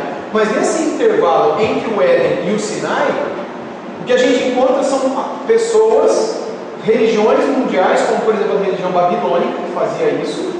E depois a religião babilônica importada para vários cantos do mundo, que também faziam isso, do sacrifício de animais. É possível que isso tenha passado de uma cultura para outra, originado, e todas as culturas têm o mesmo. Todos têm. Eu acredito que a base disso é o diabo mesmo. Eu acredito que a base disso é o diabo. Imitando para... Exato. Agora, tem uma base histórica também. Quando a gente estuda a ciência das religiões, a gente compreende. A primeira delas foi a Babilônia. Né? O próprio Cristo fala isso, as falsas religiões pelo menos. A religião babilônica, com a sua trindade satânica de Bode, Semíramis e Tammuz, e o sacrifício que é instituído por Semíramis, também chamada de Rainha dos Céus na Bíblia, o que a gente tem, isso nasce em Gênesis 10 e depois perpassa, né, todo o Antigo Testamento. O que a gente tem é a religião da Babilônia sendo importada para Fenícia, no qual Semíramis e Tammuz são chamados de Astarote e Baal, mas são os mesmos personagens, o sacrifício permanece. Da Fenícia vem para a Síria, lá é Ishtar e Naná, mas são as mesmas divindades e o sacrifício permanece. De lá vai para o Egito, onde eles têm Osíris e Íris, e tem o Horus também, que seria o Nimrod, mas são sempre três. Sempre três. Quando a gente chega na Grécia, a gente também tem, em Roma, a gente também tem, sempre essa figura de uma mãe e um filho num sacrifício que acontece. Isso é muito curioso. Então, na ciência das religiões, a gente descobre que, a gente consegue perceber que uma religião incentiva a outra, principalmente naquela região do Oriente Médio, Oriente Próximo, a Ásia, a leste europeu, que seria para a gente hoje, a Ásia Menor do passado. Então a gente percebe que são uma reprodução de religiões antigas, que vai se perpetuando, até chegar em Moisés. Mas quem fez primeiro isso? O primeiro ser a matar um animal para permitir o culto foi Deus, que é o texto de Gênesis 3 que você bem lembrou. Deu para entender? A ideia é o seguinte: foi Deus que instituiu, mas a gente não pode dizer que Deus foi o primeiro homem a matar um animal, porque Deus não é um homem. Então não é Deus, quando eu digo que os homens instituíram o sacrifício de animais dentro das falsas religiões, a gente não pode colocar Deus nisso. Porque Deus não estava dentro de uma falsa religião, ele não é homem. É nesse contexto só, ok? Mas sem dúvida nenhuma, o primeiro sacrifício é caracterizado em Gênesis, quando o próprio Deus sacrifica para vestir Adão e Eva. No caso, o segundo sacrifício seria de Caim, quando ele traz a oferta para Abel, né? Isso, exato, sim. Exatamente. E ali perfeita e agradável ao Senhor. Então, esse texto também é difícil de ser compreendido, porque o texto de Abel, que também é um sacrifício de animal, não sei se vocês já pararam para estudar esse texto, ele é exatamente igual ao sacrifício que Moisés estipulou em Êxodo. Só que entre Abel e Moisés, a gente tem mais ou menos 2.000 anos, segundo os historiadores aí. Como é que Abel, cerca de 2.000 anos antes de Moisés, sabia exatamente como sacrificar? Vocês já pararam para pensar nisso? Porque depois de Abel a gente não vê mais isso acontecendo, né? Deus começou a fazer. Então, muitos entendem que aquilo que Deus fala lá em Romanos, da lei de Deus colocada no coração dos homens, tem acontecido com Abel, permitindo que ele oferecesse um sacrifício perfeito, exatamente igual ao que foi estipulado por Levíticos, embora Levítico não existisse ainda. Isso é interessante. Então, se a gente for pegar o pé da letra, eu estou percebendo que vocês estão bem afiados aqui, a gente tem Deus sacrificando em primeiro lugar, em Gênesis 3, a gente tem Abel sacrificando em segundo lugar, em Gênesis 4, aí Abel morre.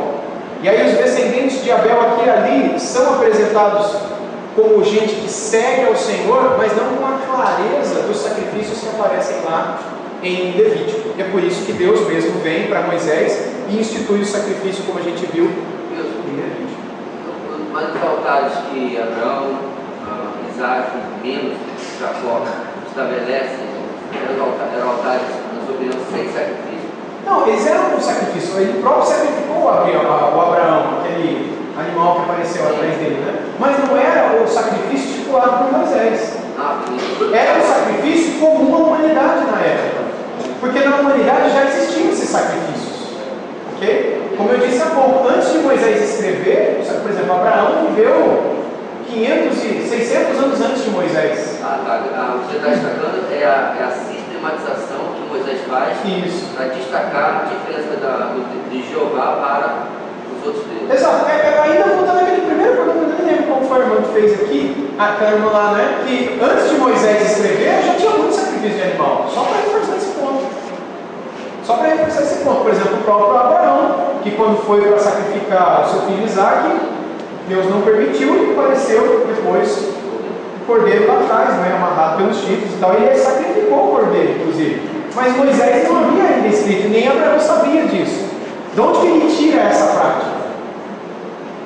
Essa prática é tirada daquilo que era convencional, digamos assim, a toda a humanidade, de alguém que é sacrificado pelo outro.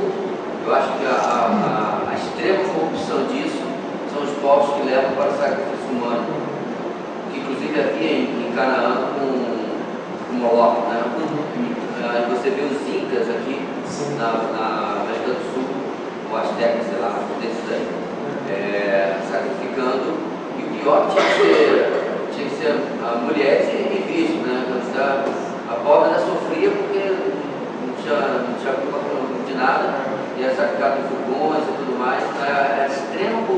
diabo e levando o sacrifício até o sacrifício. Exato. Então sempre esteve. O que a gente vê antes de Moisés escrever Levítico é que o povo já sacrificava, mas com uma compreensão diferente da que Moisés tem. A gente nem pode dizer que eles sabiam direito para onde estava apontando aquele sacrifício. Pode ser que Deus tenha falado com eles, mas não está na Bíblia. Depois de Levítico de Moisés, havia uma consciência de que esse sacrifício apontava para o Cordeiro de Deus. Mas antes, a gente nem sabe se eles tinham noção do que faziam, ou se faziam algo simplesmente porque todo mundo fazia. Para todo mundo, sacrifício de animais era uma coisa normal. Se eu tenho um Deus, eu sacrifico para ele. Você tem um Deus? Que Deus é o seu? Meu Deus é a abóbora. Você já sacrificou para ela hoje? Porque era normal isso. Não, eu tenho o meu Deus agora é Jeová. Você já sacrificou para ele hoje? Não, então vamos sacrificar. Era comum na humanidade esse tipo de coisa. Até que Moisés vem e, inspirado por Deus, começa uma prática que se torna característica de Israel. Sim. Só para tentar entender. Tudo bem. E depois foi instituído por Deus as leis de sacrifício. Ok? Mas como ele não falou, lá no princípio, quando houve sacrifício para que Deus pudesse vestir o homem, esses homens criaram, enfim, souberam que o sacrifício, quando Abel ficou o melhor animal dele, para agradar a Deus, Caim levou somente frutas, Deus não foi agradável, isso não pode ter sido ouvido e Pode, claro que pode. Penso que sim, pode ouvir e ouvido, geração após geração, que houver sacrifício do animal. Sim. Eu também acho que foi isso, irmã. Mas a gente não pode afirmar isso categoricamente porque isso não está na Bíblia. Isso é um achismo nosso. Eu concordo com você. Assim como você acha, eu acho também. Mas a gente não pode afirmar com toda a certeza do mundo isso, porque isso não está na Bíblia. Não é verdade? Não está na Bíblia, né? Que foi dessa maneira. Mas a gente chama isso na teologia de inferência lógica. Logicamente, os descendentes do Sete devem ter ouvido a história. Falou para Enos, que falou para Lameque, que falou para Metusalém, que falou para Noé, que falou para Sem, que lá na frente o Abraão ficou sabendo. Então assim, são 2000 anos de um contando com o outro, mas isso é uma...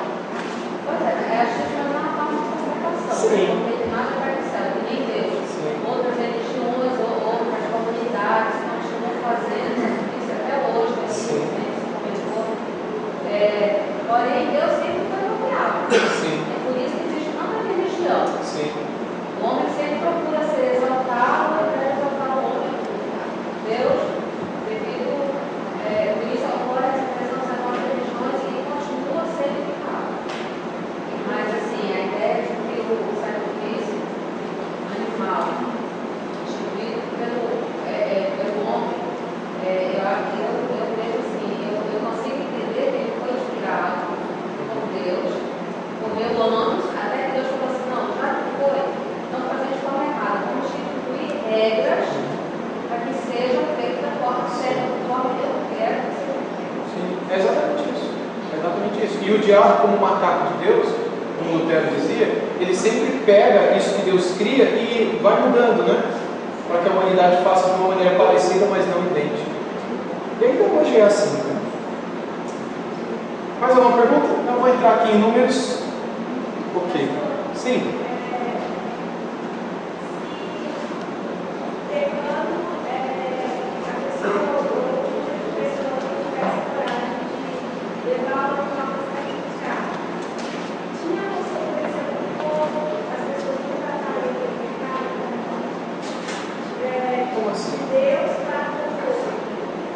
Se um homem não quisesse sacrificar,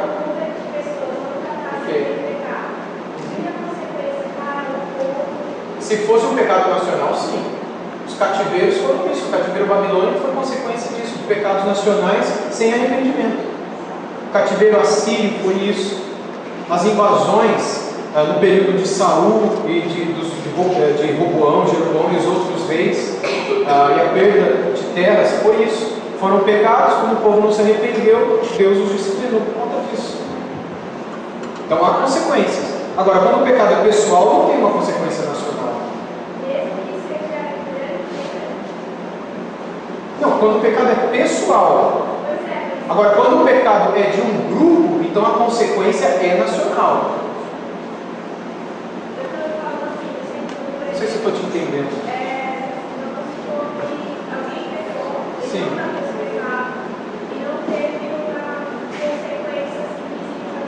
Talvez ela está tratando também a questão de Acã, ali em Jericó, né? Que é um pecado, inclusive, que o povo todo paga por ele. Então, É isso? Acã em Jericó. Então, existe ocasião e ocasião. E existe líder, pessoa e pessoa. Se o pecado é de um líder, se o pecado é de um sacerdote, se o pecado é de um príncipe, então a nação vai sofrer a consequência daquilo. Se é o cara assim que não é um príncipe, não, se é um cara, qualquer um, na rua, não vai ter consequência nacional. A gente não vê isso no Antigo Testamento. A gente vê que pessoas são disciplinadas por causa dos seus próprios erros. Mas quando nós temos pessoas que são cabeça da nação, como eles eram chamados, né? Então essas pessoas, elas representam a nação. Assim como Cristo nos representa, assim como Adão representava a humanidade toda, durante esse período da Antiga Aliança nós temos pessoas representando o povo. E quando o representante peca, o povo sofre as consequências. Deus fala isso principalmente por meio de Oséias, também por meio de Jeremias, o profeta. E quando o pecado estava nos pastores do povo, nas cabeças do povo, então o povo todo sofria por conta disso. E era responsabilizado e disciplinado por conta desse pecado. Mas aí tem que analisar cada caso por caso. Não tem que exato. Você vê um pecado de um grupo que leva consequência para todo grupo. Mas ainda que seja pecado consequente, material, ali no passado a gente vê pecado com consequência espiritual. É diferente de hoje no Brasil. Embora a gente vê um paralelo parecido aí, mas lá atrás, além das consequências materiais, eles possuíam a consequência espiritual ainda, que a gente não tem. A gente não vai pagar espiritualmente pelo pecado dos governantes, mas eles lá pagavam. Por isso que o Esdras, no seu livro, ele vai chorar pelo pecado que ele não cometeu lá em Esdras 9. Quando ele sabe que alguns líderes e alguns príncipes haviam se casado com mulheres, que estavam noivos de mulheres que não temiam ao Senhor, seria um julgo desigual hoje em dia, o Esdras vai desesperadamente chorar e pedir perdão para aquele pecado dele, porque ele se entendia como responsável pela nação. E ele vai chorar e pedir perdão. Aí todo o povo se arrepende, aí todo o povo manda embora os noivos, as esposas e tudo mais, né? Porque eles entendiam que eles deveriam levar a sério a vida de santidade. Ok? Se tiver só mais perguntas, a gente fica em Levítico, não tem problema. Se der, pode ir, não tem problema não. Aí eu falo de Levítico à noite, número à noite. Tudo bem. Bom, Números trata sobre perseverança. E se a gente olha. Deixa eu seguir aqui os bolsinhos. Ixi, não vai aparecer? Espera aí, pessoal.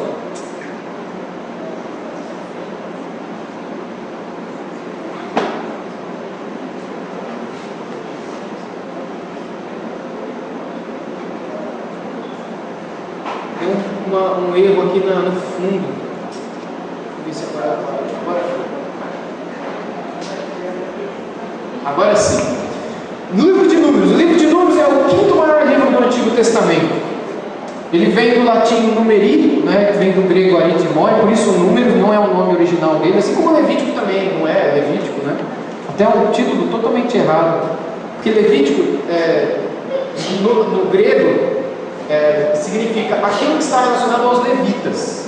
Levítico em grego é isso, aquilo que está relacionado aos levitas. Levítico não tem nada a ver com lei, embora começa com LE. E o livro de Levítico não tem nada a ver com aquilo que é relacionado aos levitas. Tem a ver com a cidade do povo, né? O título hebraico é Ishamou. É assim que o livro Levítico chama em hebraico, Vaikra, Ishamou. Já Números é Beritibara, né? No deserto, é o título. E aí os gregos colocaram o nome de Aritimoi, Jerônimo traduziu no latim para Numeri e a gente chama de Números até hoje. Mas a razão deles chamarem dessa maneira é porque os nomes estão relacionados aos censos que são relacionados no livro. Como eu disse há pouco, os judeus chamavam de no deserto. Então, só relembrando, Levítico enfatiza o culto do cristão e a pureza na vida diária, a santificação. Em Gênesis, eleição. Levítico, libertação. Êxodo, libertação. Levítico, santificação. Agora, em Números, então, nós temos a instrução.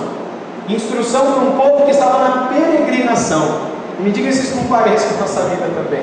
Deus que nos escolhe, Deus que nos liberta do pecado, Deus que nos santifica e que agora nos instrui na peregrinação. É interessante que o livro de Levítico, de Números, ele trata de todo o período da história do povo do deserto, os 40 anos de peregrinação, uma espécie de resumão.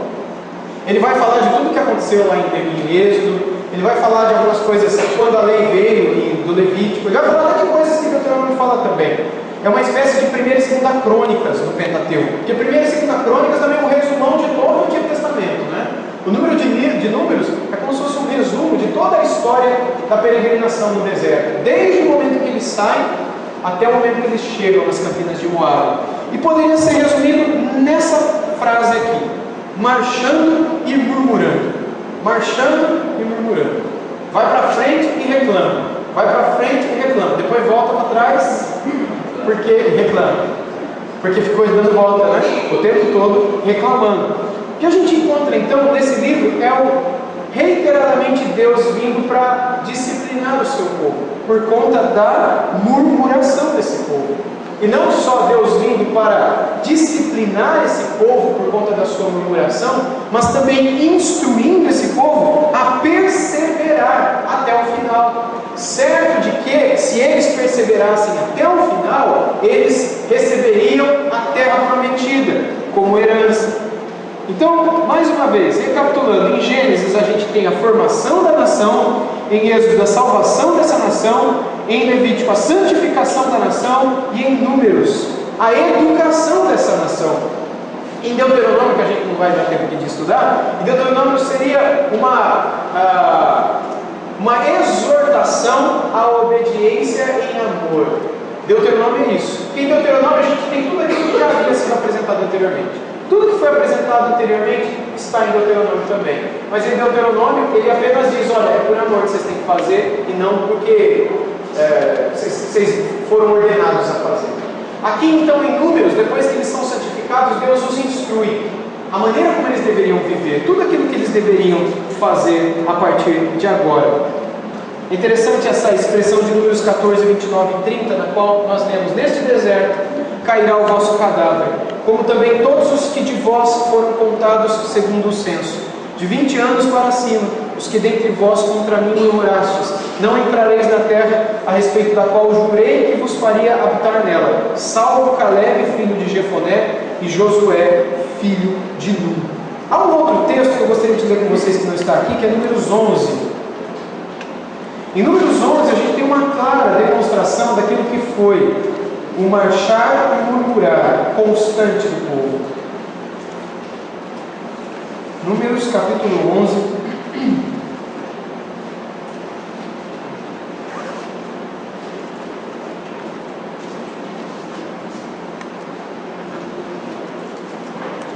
Desde o primeiro verso a gente tem o povo se queixando, né? No verso 1 diz assim: então o povo começou a se queixar, falando o que era mal diante do Senhor, e quando o Senhor o ouviu, a ira se acendeu, e o fogo do Senhor irrompeu entre eles, e devastou as extremidades do acampamento. Então o povo clamou a Moisés, e este orou ao Senhor, e o fogo se apagou. Quando você vai para o verso 10, a gente lê: então Moisés ouviu o povo reclamar, murmurar, todas as suas famílias, cada uma à porta da sua tenda, e a ira do Senhor acendeu-se ainda mais, e aquilo pareceu mal aos olhos de Moisés. Ou seja, mais uma vez o povo reclamando. Agora a gente tem uma oração de Moisés interessantíssima aqui, versos 11 a 15. Na verdade é uma lamentação de Moisés. Veja a sua oração, Números 11, verso 11. Então Moisés disse ao Senhor: por que fizeste mal ao teu servo? Por acaso puseste sobre mim o peso de todo esse povo, porque não encontrei graça aos teus olhos? Por acaso fui eu quem gerou todo este povo? Eu o dei à luz para que me dissesses: leva-o ao teu colo, como a ama leva a criança de peito? e isto até a terra que prometeste com juramento aos seus pais? Onde eu encontraria carne para dar para todo esse povo? Pois reclamam a mim dizendo, dá-nos carne. Eu não posso levar sozinho todo este povo, porque é pesado demais para mim. Se vais me tratar assim, eu te peço, mata-me. Se tenho encontrado graça aos teus olhos, não me deixes ver a minha desgraça. Em nome de Jesus, amém. Não está no nome de Jesus, amém, mas essa foi a oração dele, ok? Ele terminou a oração ali. E Deus poderia ficar muito bravo, porque essa oração foi muito feia, mas não, essa oração não foi uma oração feia. Essa foi uma lamentação, foi uma oração sincera. Lamentação é diferente de murmuração. Murmurar é quando você vai reclamar para alguém sobre alguma coisa. Lamentar é quando você vai reclamar para Deus sobre alguma coisa. E tem muita diferença nisso. Deus odeia quando você vai reclamar para alguém de alguma coisa. Mas Deus te chama para reclamar para Ele sobre todas as coisas. Isso é lamentação. A gente tem um livro na Bíblia só de lamentações. E dos 150 salmos que estão na Bíblia, a grande maioria, mais de 50% dos salmos, são salmos de lamentação. Aqui nós temos uma lamentação de Moisés, e a partir do verso 16 nós vemos Deus respondendo favoravelmente a Moisés, mandando que Moisés reunisse todos os homens. Deus ensina a Moisés que ele tinha que dividir o povo e os líderes sobre o povo, para que eles pudessem ajudar Moisés na liderança. E depois, quando volta no assunto da comida, Deus diz o seguinte para Moisés. Aliás, Moisés diz o seguinte os dois, né? Vamos começar ali no verso 18. E dirás ao povo, santificai-vos para amanhã e comereis carne, pois reclamastes diante do Senhor, dizendo, quem nos dará carne para comer? Pois estávamos bem no Egito, por isso o Senhor vos dará carne e comereis. Não comereis um dia, nem 2 dias, nem 5 dias, nem 10 dias, nem 20 dias, mas um mês inteiro, até que a carne vos saia pelo nariz, até que tenhais nojo dela, porque rejeitastes o Senhor, que está no meio de vós, e reclamastes diante dele, dizendo, por que saímos do Egito?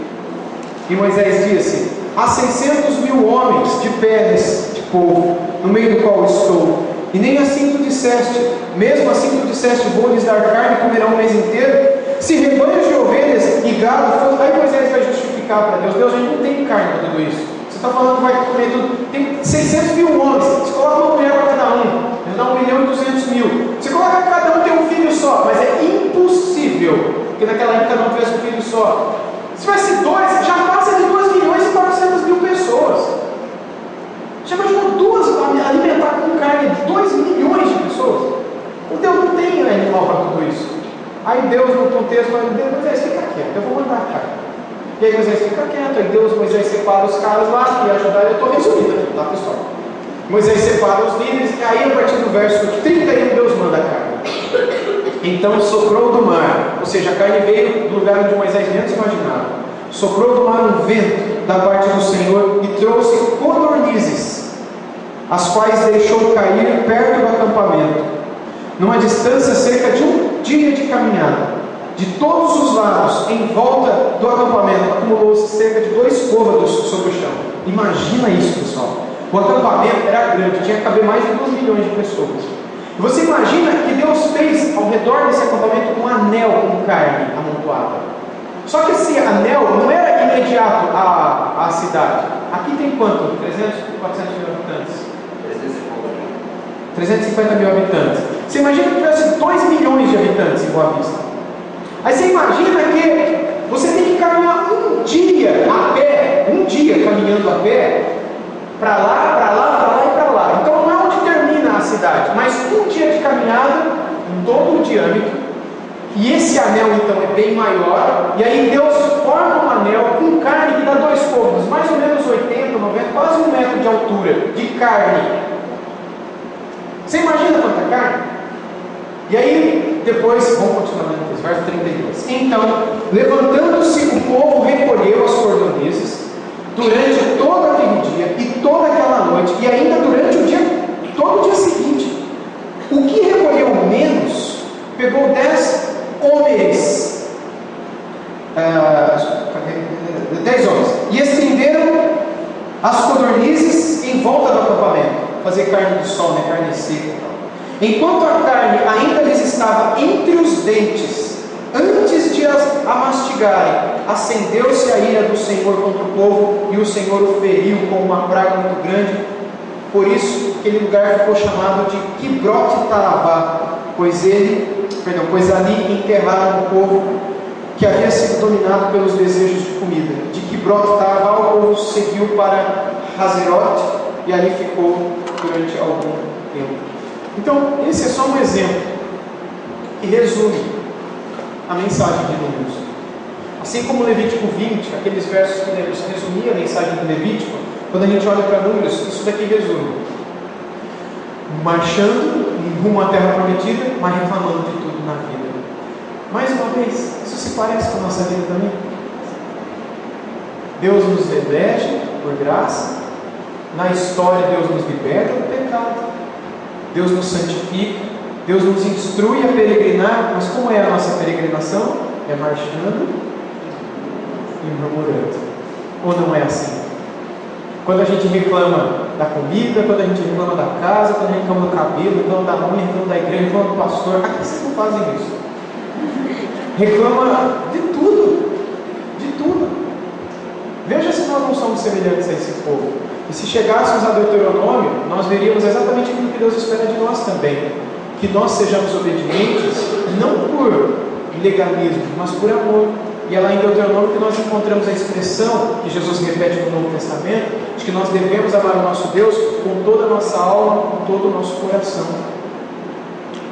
Porque o amor a Deus não se demonstra na prática legalista de suas leis, mas num coração que sinceramente o ama e quer viver por sua glória.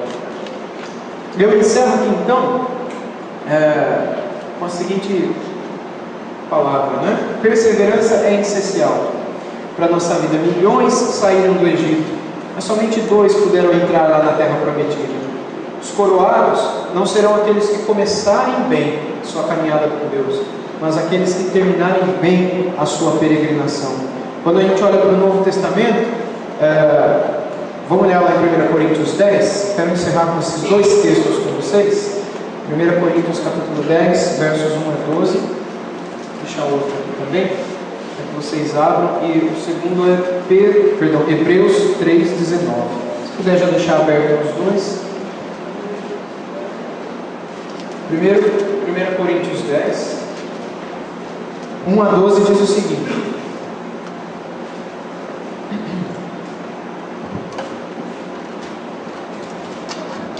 Pois, irmãos, não quero que ignoreis que nossos pais estiveram todos debaixo da nuvem, todos passaram pelo mar, todos foram batizados em Moisés, na nuvem e no mar, todos comeram do mesmo alimento espiritual, todos beberam da mesma bebida espiritual, porque bebiam da rocha espiritual que os acompanhava, e essa rocha era Cristo. Mas Deus não se agradou da maior parte deles, e por isso seus corpos ficaram prostrados no deserto. Só um detalhe, essa expressão, no deserto, Beiribar, é o nome do livro de Números. Isso é muito curioso.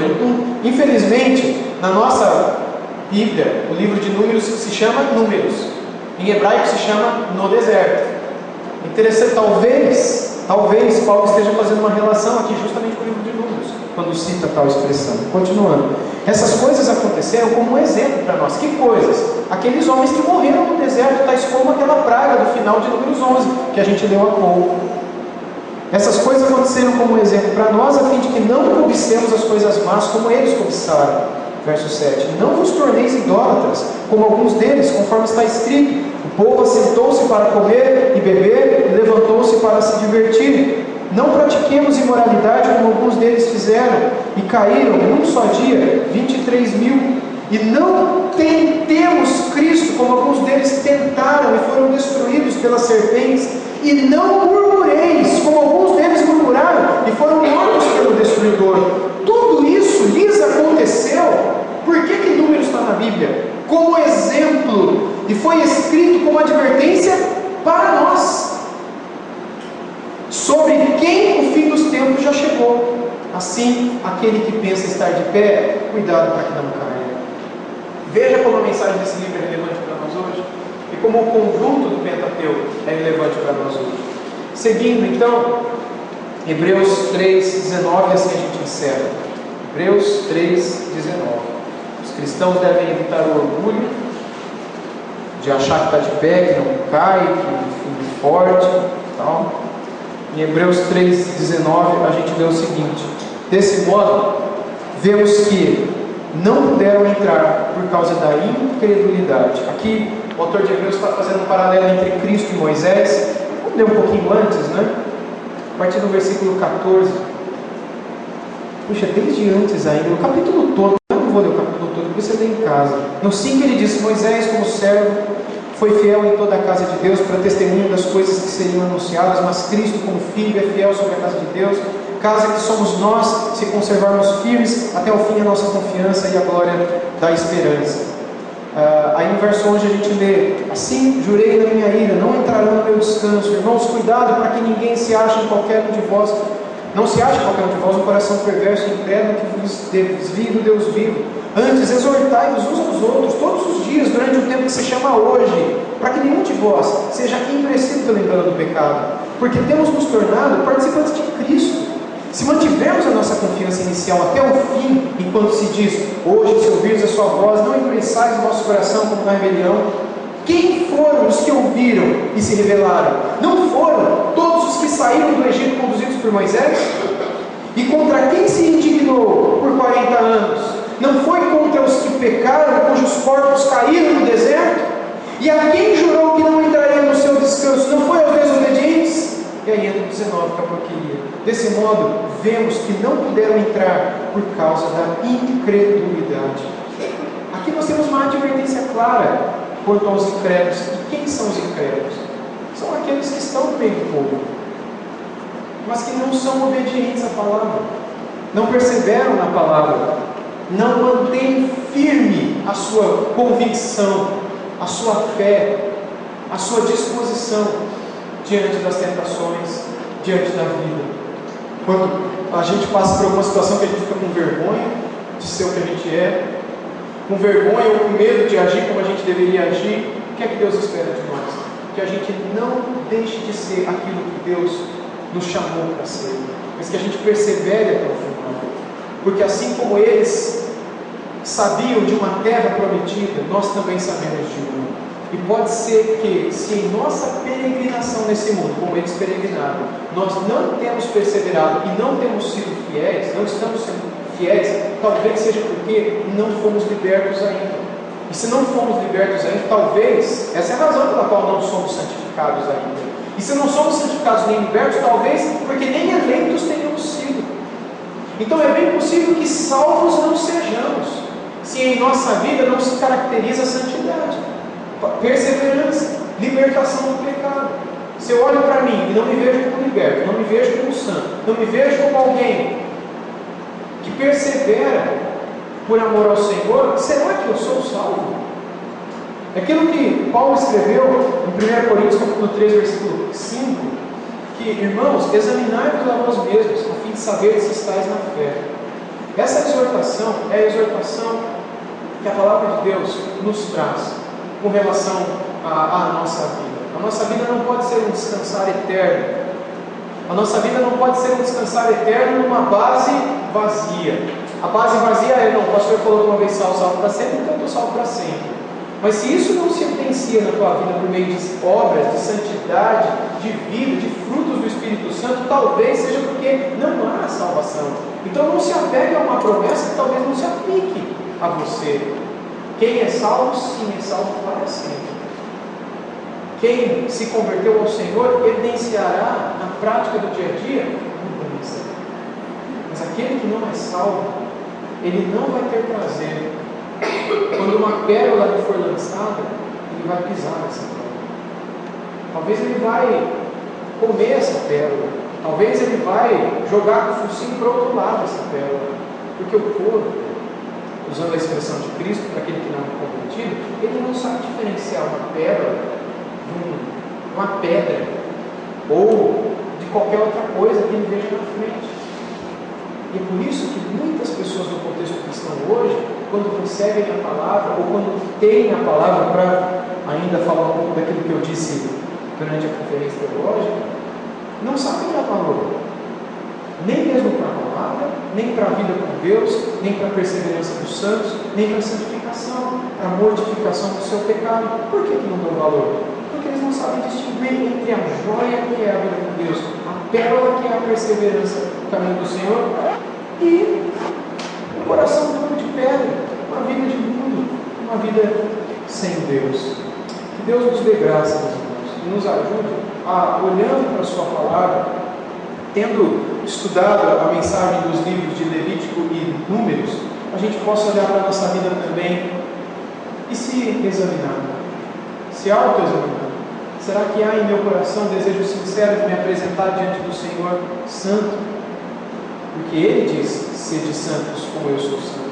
Será que há no meu coração sede por santidade? Ou será que eu estou deixando a filosofia do Zeca Pagodinho me levar? Sabe? Deixa a vida me levar, a vida leva eu, de qualquer jeito eu vou vivendo, no céu eu não vou chegar. Essa é a tua filosofia, ou você realmente se importa em se apresentar diariamente santo perante o Senhor? Que Deus nos dê graça para que assim a gente se preocupe diariamente, para que haja no nosso coração um sincero desejo de perseverar até o final, para a glória de Deus, até aquele dia quando juntos nos encontraremos, né, nessa terra prometida, novos céus e uma nova terra que Ele tem prometido para a gente, que também está nesse deserto, peregrinando, sendo tentados a murmurar, a reclamar, mas também sendo convidados a nos santificar. Deus nos ajude. Amém?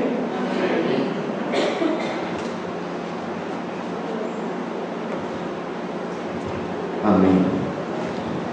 Coisa que me ocorreu, isso durante um pedaço eu não quis me interromper, era como que hoje as pessoas estão levadas no evangélico a substituir as ofertas do Antigo Testamento pelo seu serviço, pela sua oferta, pelo seu dízimo, achando que está ganhando algum mérito. Ainda não compreenderam a cruz, ainda não compreenderam graça, ainda não compreenderam que na verdade só nos resta hoje em dia o chamado sacrifício de paz do Antigo Testamento, né? O sacrifício de gratidão. Então, é chegar diante, como os judeus chegavam diante do sumo sacerdote e dizia: não, eu não vim confessar meu pecado, eu vim só agradecer porque Deus é bom demais. Eu vim ofertar porque eu estou grato a Deus, eu vim ofertar porque eu quero louvar a Deus. E o nosso sacrifício hoje é unicamente de gratidão, é sacrifício pacífico, porque estamos em paz com Deus. Para o nosso pecado, o sacrifício já foi plenamente suprido em Cristo Jesus. Já estamos satisfeitos. E outra coisa que me ocorreu agora no final, meus irmãos, é que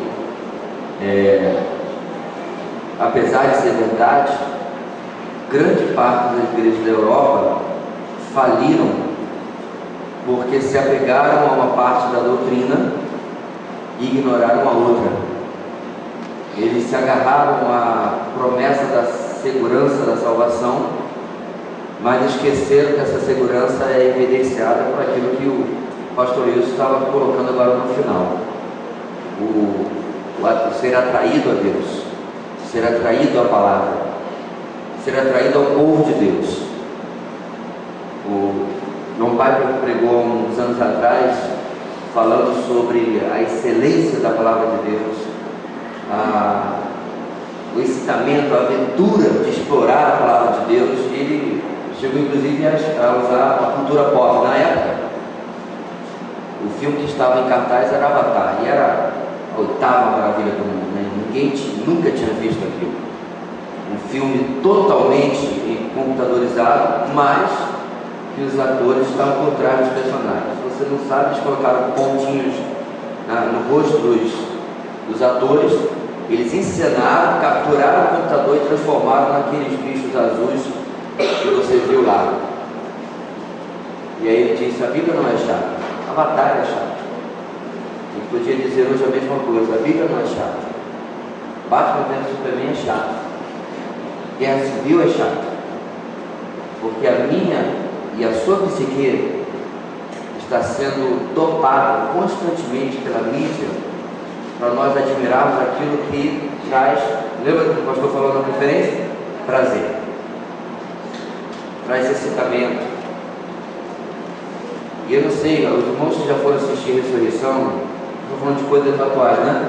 E os que foram assistir os filmes de heróis em cartaz, se você sair do cinema da mesma forma, dá uma checada no seu tempo com Deus com alguma coisa fora do lugar.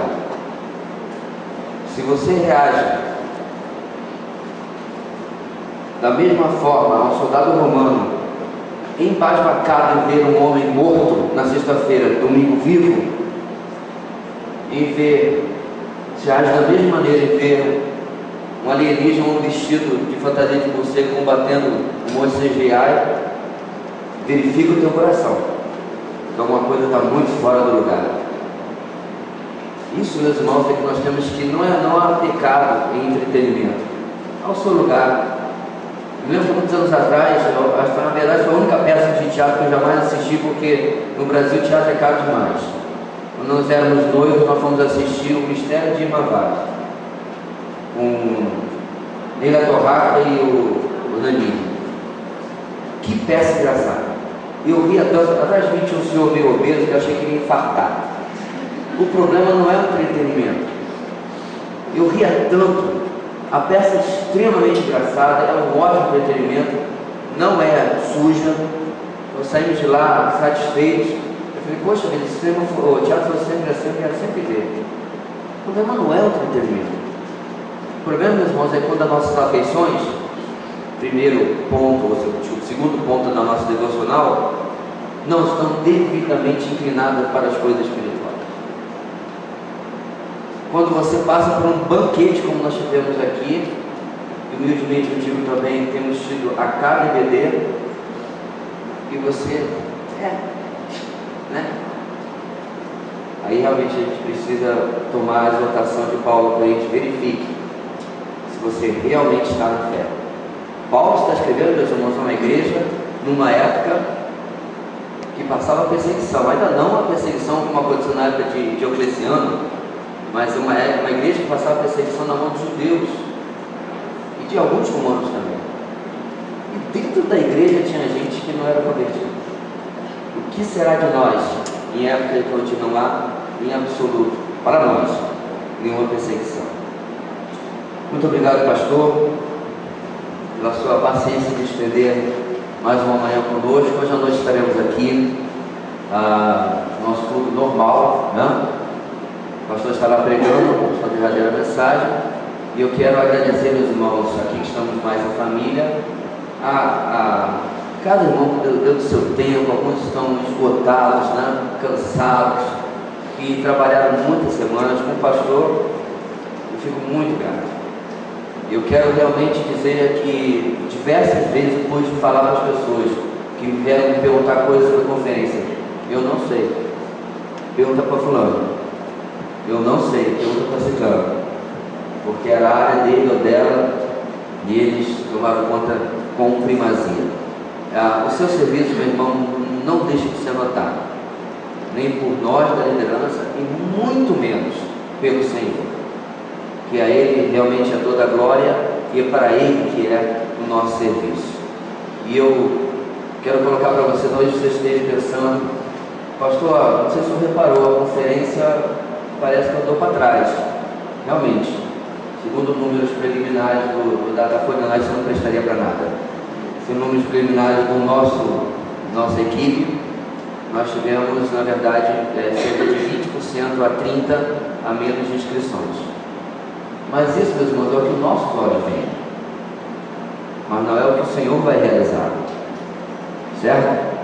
Deus vai multiplicar tudo aquilo que foi feito naqueles dias, foi falado, foi ensinado, e vai usar para a sua glória e para os seus propósitos.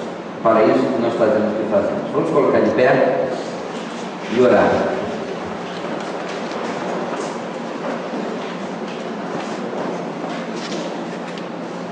Muito obrigado, Deus. Novamente agradecemos pela liberdade que temos diante da Tua Palavra. Muito obrigado, Deus, pelas maravilhas da Tua lei. É isso que o salmista orava, no versículo 18 do Salmo 119. Abre os meus olhos, para que eu possa enxergar as maravilhas da Tua instrução, da Tua lei. Leva-nos para os nossos lares na Tua proteção, leva-nos no dia de descanso, que à noite possamos estar aqui, ó Deus, para te louvar, te agradecer, para agradecer ao Senhor por todos os benefícios que nos tem dado. Nós oramos no nome de Jesus. Amém. Graça e paz